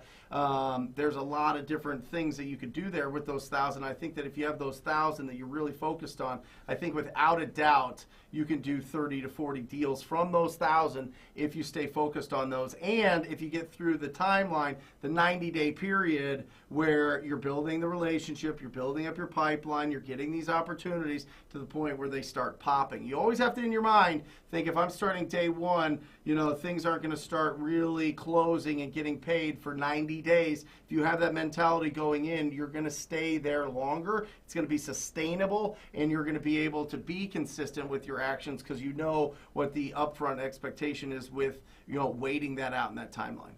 So, yeah. Awesome. Are people getting this, Mike? Is it landing? Are we going too over the top? No, it's good. It is? Yeah. Okay, good. Samuel, hey Jared, what are your thoughts on lease options versus rentals? Wow, now we're getting into it. This is the fun that I want to have, yeah. Yeah, absolutely. I appreciate that's a very good question. So I've never actually, I have one lease option. Everything's typically seller finance, but so obviously the last 8 or 10 months has been absolutely insane with the market.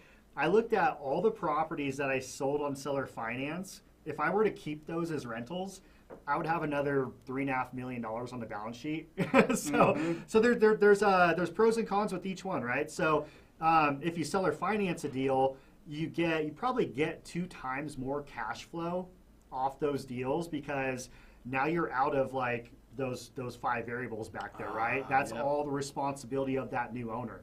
So you're making that pure spread between your sub 2 note and then the note that you've originated with the new owner. The caveat is you don't get a share on the upside, and you don't get a share on the depreciation, right? Rentals, less cash flow, but you get a share in the ups and the depreciation. So I would recommend, because I love both, right? I love seller finance deals. I love rentals. I would have a diverse mix of cash flows. Awesome. Yeah. 50-50, 60-40. I would do like 30% like seller finance deals, and then the rest as rentals. Got it. It just depends on kind of what I think of homes as like stock, right? Because that's essentially what it is. It's like your assets growing or shrinking in value. So like really, I just think it depends where you think we're at in the current market cycle. If you think we still have some runway to go, hold them as rentals. If you're scared, if you're bearish on single family homes, then sell them on seller finance at the top of the market. Awesome. JVC, there he is. Let's comp the house. I love it. Okay. JVC, you better give me more details than that, brother. You know it. Before any of my acquisition guys send me an address, I always ask what's their motivation. Right. And is that tell me what that tells you? That tells me, did you even talk to the person to have a conversation? Yeah. If so, what did you talk about? And B, is there even an opportunity there? Got it. Okay, so let's look at this. So this has been owned 12 years, 6 months right here. Okay, they bought it cash. So what's going through your head? Look at where they bought it. You see that? 30 grand in 08. In 08. Vacant. Right? Yeah. So what do you think they're motivated? Just from your experience, because I have some thoughts already on this deal, right? What do you think their motivation is? Probably boarded or squatters or something. Let's take a look at what this thing looks like from the front, and this will tell us the story, right? So we're looking at this thing. Here we are. Okay, what do you see off the bat? That the weeds are tall. Yep. That bush is untrimmed. The roof looks like crap. And I mean, that doesn't look too bad for a vacant property, to be honest, for Georgia, right? Yeah. But it just looks like nobody's lived there for a couple of years. That's right. So he's got a vacant property that he bought for $30,000. So my assumption, just from this, because JVC, if you could put in the 4 pillars, condition, timeline, motivation, price, that would be great, and at least give us a little bit more context to this breakdown. But looking at this, if this is truly a vacant property and he's owned it for 12 years and it was built in 1930, it's got deferred maintenance, you never know what's going on inside the house. I would assume that this guy just wants to get rid of this if he gets a certain price. Absolutely. So what's the market? Right. 105,000. Well, let's look at the comps. So let's comp this bad boy. He said it's a tired landlord, wants $75K. Okay, great. Okay, so I'm gonna go last, few months here. What's today? Today's the 21st. Thought so. Boom. Nothing to show. Let's go. Let's get into the active contingent pendings here. Guys, remember, we're looking into the location, then we look for the size of the property, and then, just making sure we're in the same property type, making sure that we're looking at single-family properties. Looks like he's got kind of like a storage in the back here, right? Yeah. He's got some sort of shed, or maybe it was Manufactured home or something. Yeah, it might be something there. So, JVC, if you could give us that info, that'd be great. Now, we're not pulling up anything. Said it needs cosmetic work, a new roof. Seller wants to sell ASAP. Okay. Okay. So I'm going a mile out. There's like nothing popping, Where right? is this place? This is in Georgia. This is in Lindale, Georgia. All right. In Sticks. Okay, so it is out there. There's not a tremendous amount. I'm going to open up. What I like doing is just seeing if there's anything in the area that has sold, and not look so much on the square footage. There we go. Okay, so we've got some interesting properties here, right? So I'm just looking down here, and I want to see something that's in the area. We've got number 1, number 2 here. Number 1 went 140. Okay, bigger, right? 1,800 square feet. We're at 12. It's got 2 baths. Does this one really have 1 bath? That would be a bummer. It has 1 bath. Okay. You've got some other ones that are floating. So you've got this one at 140. You got the other one, public record, sold for $34,000. I want to see what's going on with this. Has to be investor sale. Yeah, for sure. It's an investor sale. No, I mean, maybe. I mean, it could just be a family member that bought it. You know what I mean? It could have been a transfer. Cash sale, of course. Let me look at Seller the was transaction. an LLC sold it to an owner occupant for 34. Right. So maybe it was a tenant, maybe it was a lease purchase, maybe it was something along those lines, right? So that one, you know, I'm going to just kind of put that one to the side because it just doesn't feel like. It is a 3-2. It is a 3-2. Yeah. Excellent. Good. Okay. And this one doesn't feel like it's a traditional. Yeah, I mean, this property's not destroyed. I feel like this is something insider, like a not arm's length. Interfamily, or you know, if it hit the market, it would go for much more. All right, and the way that I look at that is just kind of look at the details. What's going on with it? Is it totally destroyed? Is there a reason it went for $34,000 versus what this one went for? On literally like right here from each other. This one went for 140. This one went for 34. So that's good. Though 140. Yeah, so you got a 140 there, but it's 1,800 square feet. Oh, got it. So what do you think the max on this bad boy? If I sold for I would probably 100, 100 grand ARV, maybe 105. But the thing is, it's like, it's so tricky with these lower priced homes because your rehab could exceed the total value. So it's almost like a totaled house. Right. You know what I mean? Yeah. So I think the most important But thing. let's do your moderate. Let's say it needs moderate. What was that, 25? Moderate was $5 a foot. Like your full interior rehab, which this thing probably does need, is $25 a foot. Okay. So you're probably talking 28 grand in construction. Okay, so let's look at that deal. So what do you think? So 110. Let's push it. 110. Let's push it to 110 on this deal. That 140 though feels like what?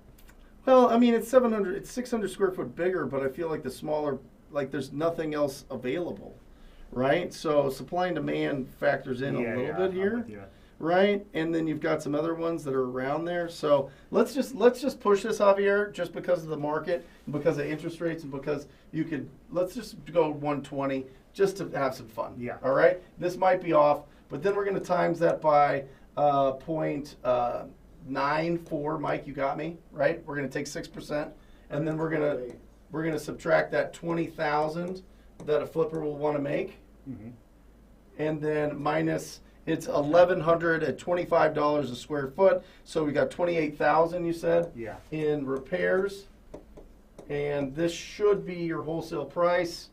64.8. Yeah. Only 10K off. Yeah. So you're close, JVC. Just get them down. See if you can get them down to that 50 to 55. And then you've got that in your pocket. Oh yeah. Yeah. Can you see that? Sorry, was I in the way? There you go. There you go. So there's the numbers there, guys. We took 6% off for closing costs and ancillary. We got $20,000 minimum that somebody that's going to do the work is going to want to get a return on, minus the repairs, gets us to this as the wholesale price, and then we've got, that disappeared, that's crazy, and then you've got your price. There you go. Awesome. And that's pushing it at 120 as opposed to 110. Pushing it, yeah, exactly. Yep. Awesome. I love these breakdowns. It means people are doing stuff. Kevin, there he is. What is the point system for hard money loans?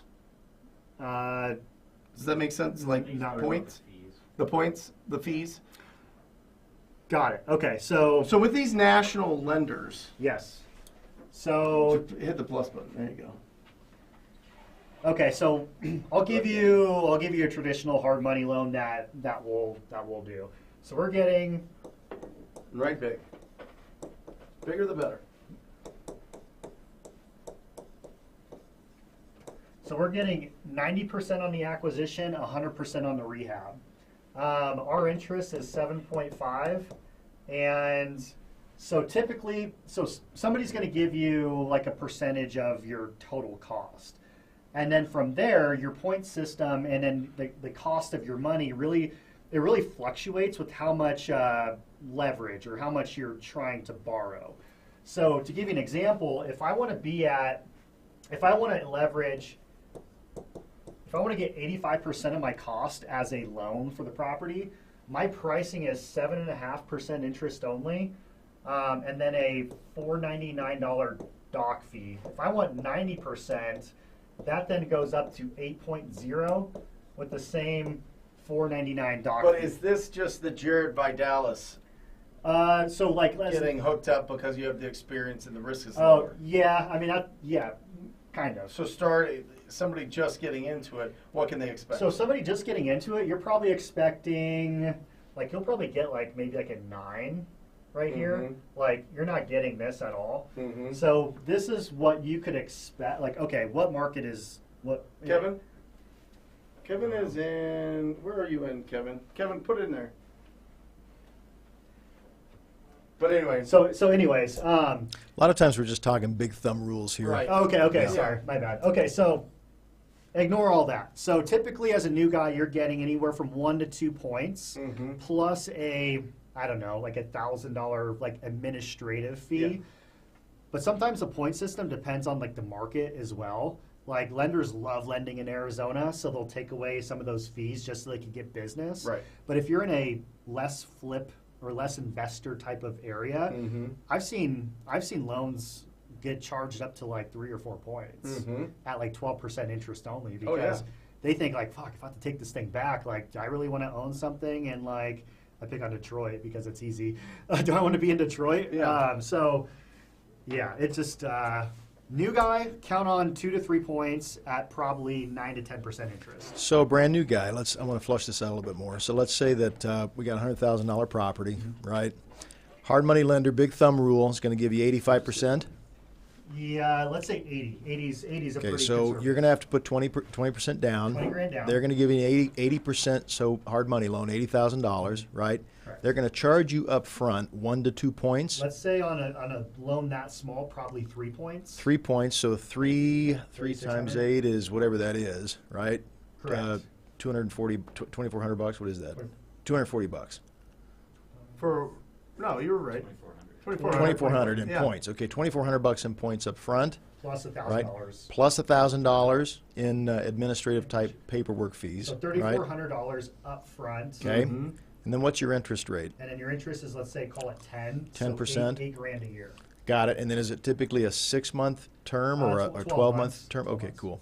Got it. So you're talking $8 grand, and if you hold that property for a year, $8 grand in interest fees, Okay. plus another, what was it, $3,600 in upfront fees. Yep. So that's basically $600 and some change per month that you're gonna have to make in your payment, and then any prepayment penalties. no, not typically. Cool. Okay. So 80% loan to value. You got to put 20% down. You're gonna pay anywhere from upwards 3 points up front, plus upwards $1,000 in like admin fees, and then Your normal interest charges of Gotcha. $300 a month. Gotcha. And that's what interest rate was that again? That was 10%. about 10% per year. Gotcha. Okay. Yeah, Cool. so you take your 20 plus your 3,600 because you're 20% down, $3,600. Yep. Plus $8 grand a year, and if you hold it for a year. Yep. Plus closing costs. So you're probably like all of a sudden you look up, you're out of pocket $36,000 on one of those loans.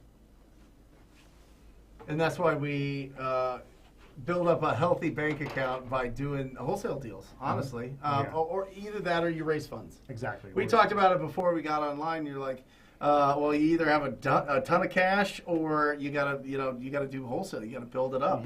You gotta find those discounted properties, and once you do, then start building that up and building that up and building those things up. And really, once you get to it, yeah, there we go. I love it. Yes. he can get it down to 50K. Perfect. I love that. Yeah, good job. Nice. Hell yeah. So That was fast. yeah, yeah. Call him right now. Do it before the show ends. Lock it up, go walk the property, and just drop them to 20,000. I'm just kidding. Don't do that. Don't do that. No, don't do that. Wrong show. Yeah. So, yeah. Finding the discounted properties, that's where most of us start. You know, we are not blessed with a ton of money. And honestly, if we were, then it would be, you know, I don't know if you would feel that you earned it as much. You know what I mean? That you invested or that you would protect it as much. So, and make sure that you hit the subscribe button. If you're getting value out of this and you have not subscribed, hit that subscribe button right now. We're winding down the last 15 minutes of this. And I want to break this down. What's like an average, like over your career, what's the average wholesale deal, like the assignment fee that you make on it? Over the last 5 years, you would say? Yeah. Oh, man. 20? Probably 20. So that's, Mike, what's 20,000 times 800?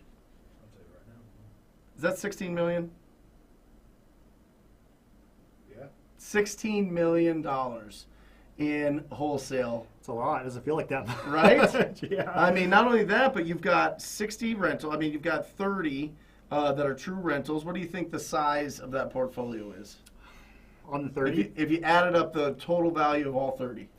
All 30, you're probably talking, shoot, I don't even know this number, probably an average of like, blended average of 225. Okay.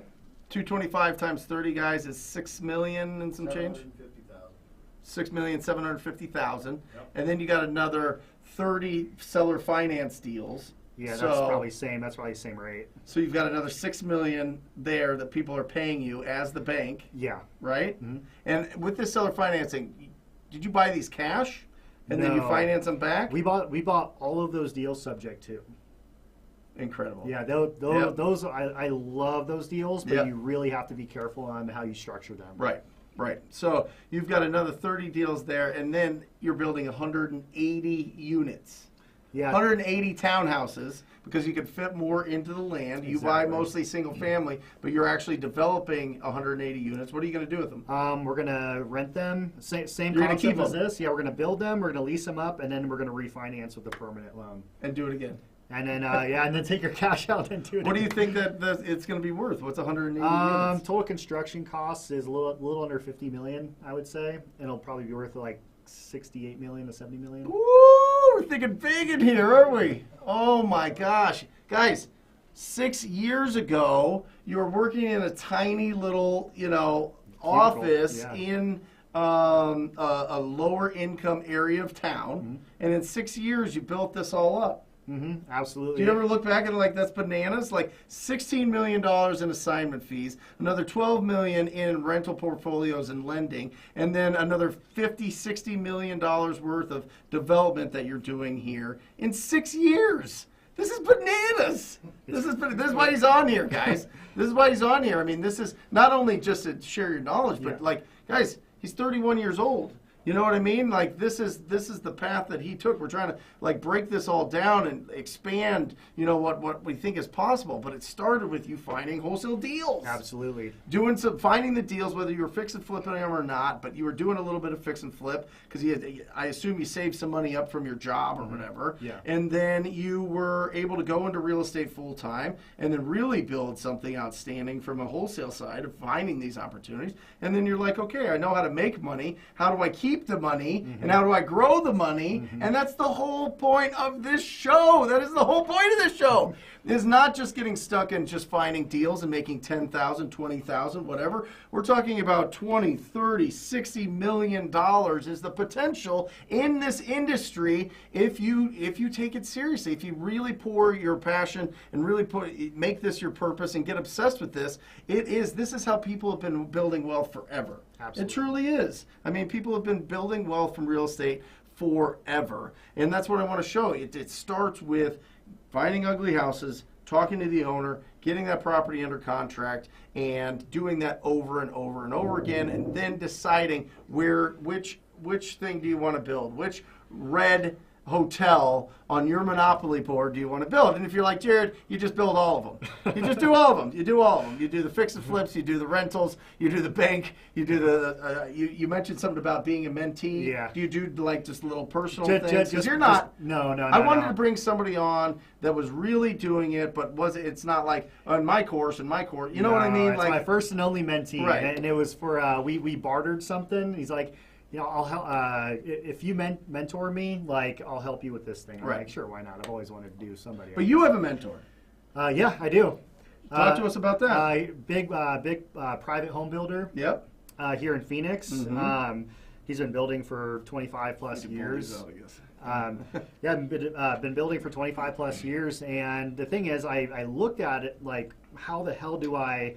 So we started building out of a necessity because we can't scale our holdings by buying one off. It's less efficient, and then the financing is not that great on the back end.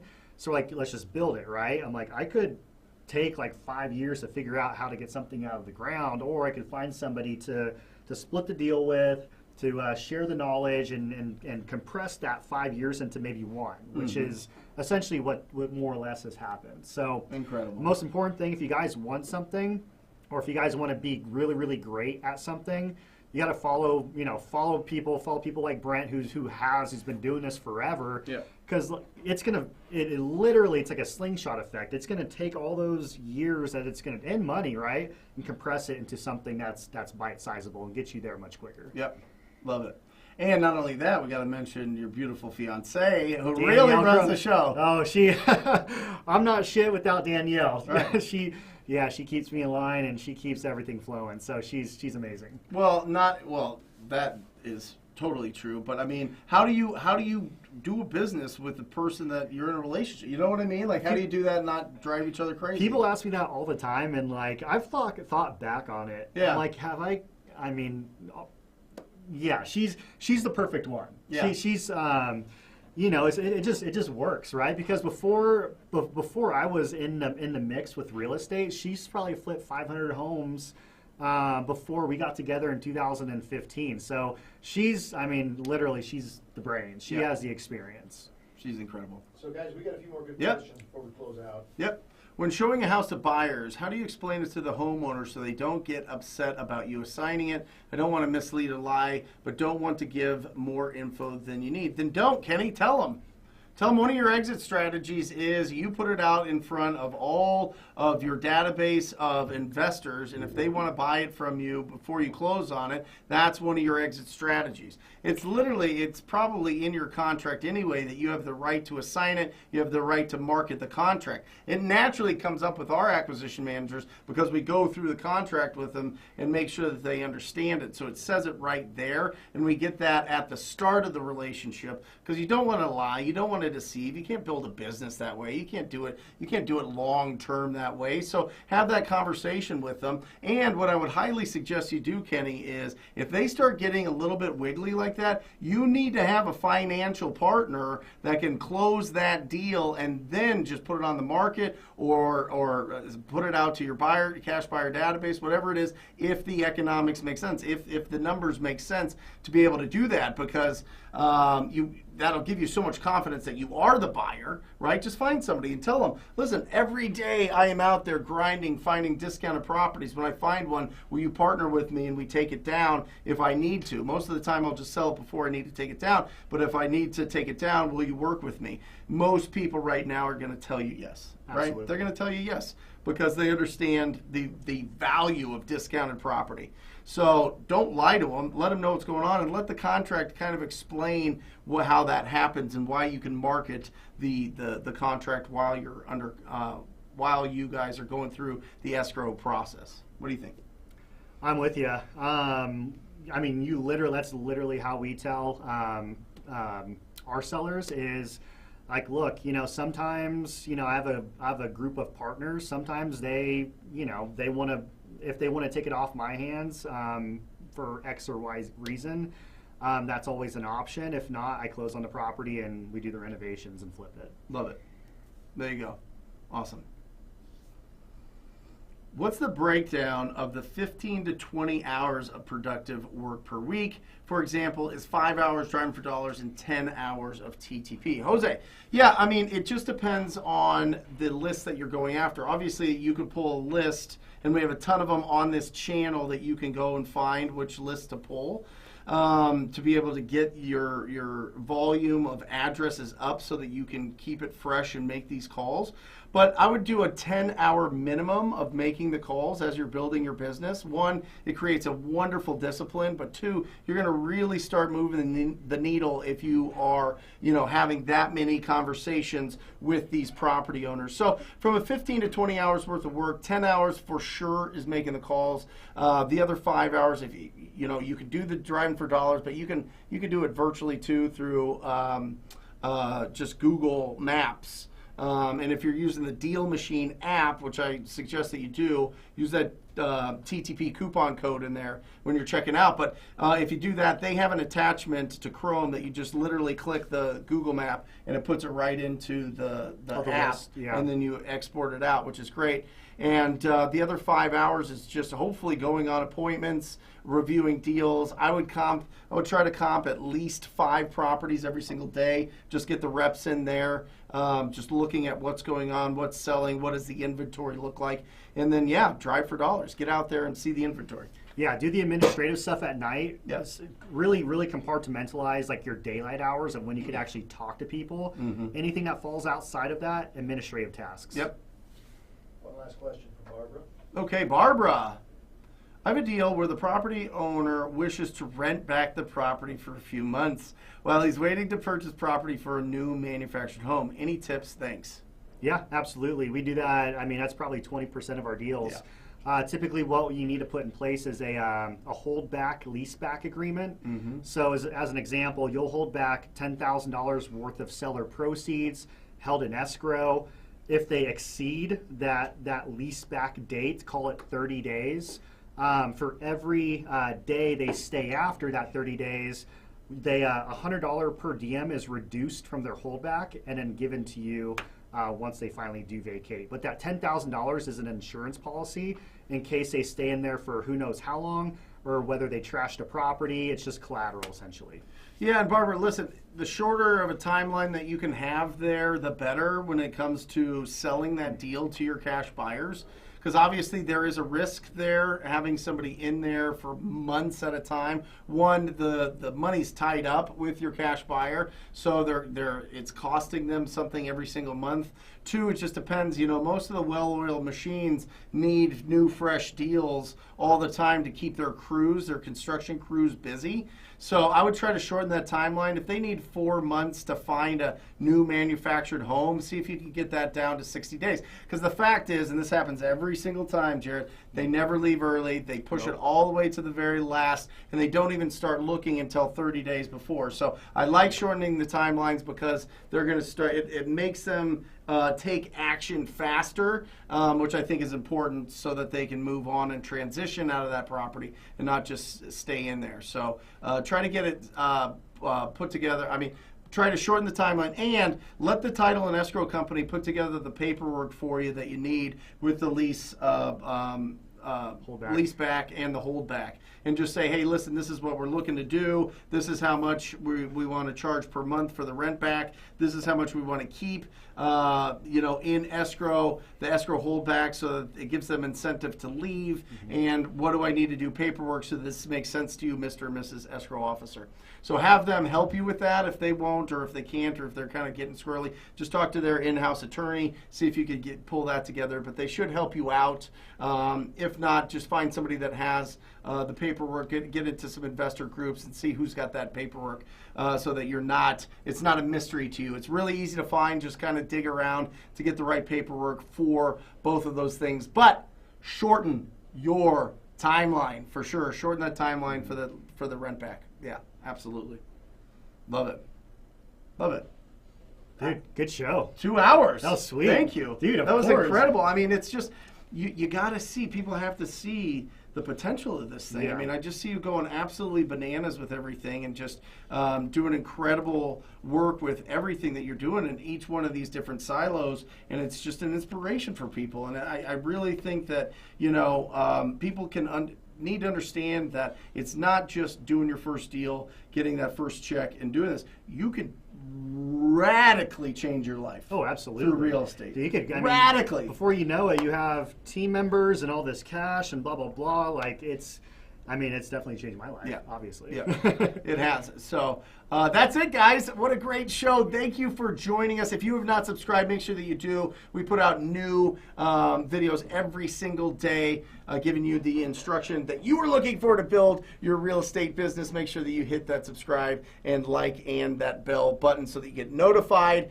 And until next week, guys, I encourage you to talk to people. Let's bring the crew up. These guys worked really hard today. Bring it up, Alejandra on the phones. Listen, if you want to get your phone call in, you got a sweet talk Alejandra. She's Daniel here on the cameras, making sure everything's nice and crispy and clear. Alejandra, Mike Mahoney, Jesse Pearson, Matt, look at that. We're all here. We all love you guys. Thank you for joining us. We'll see you next week. You guys are the best. See ya.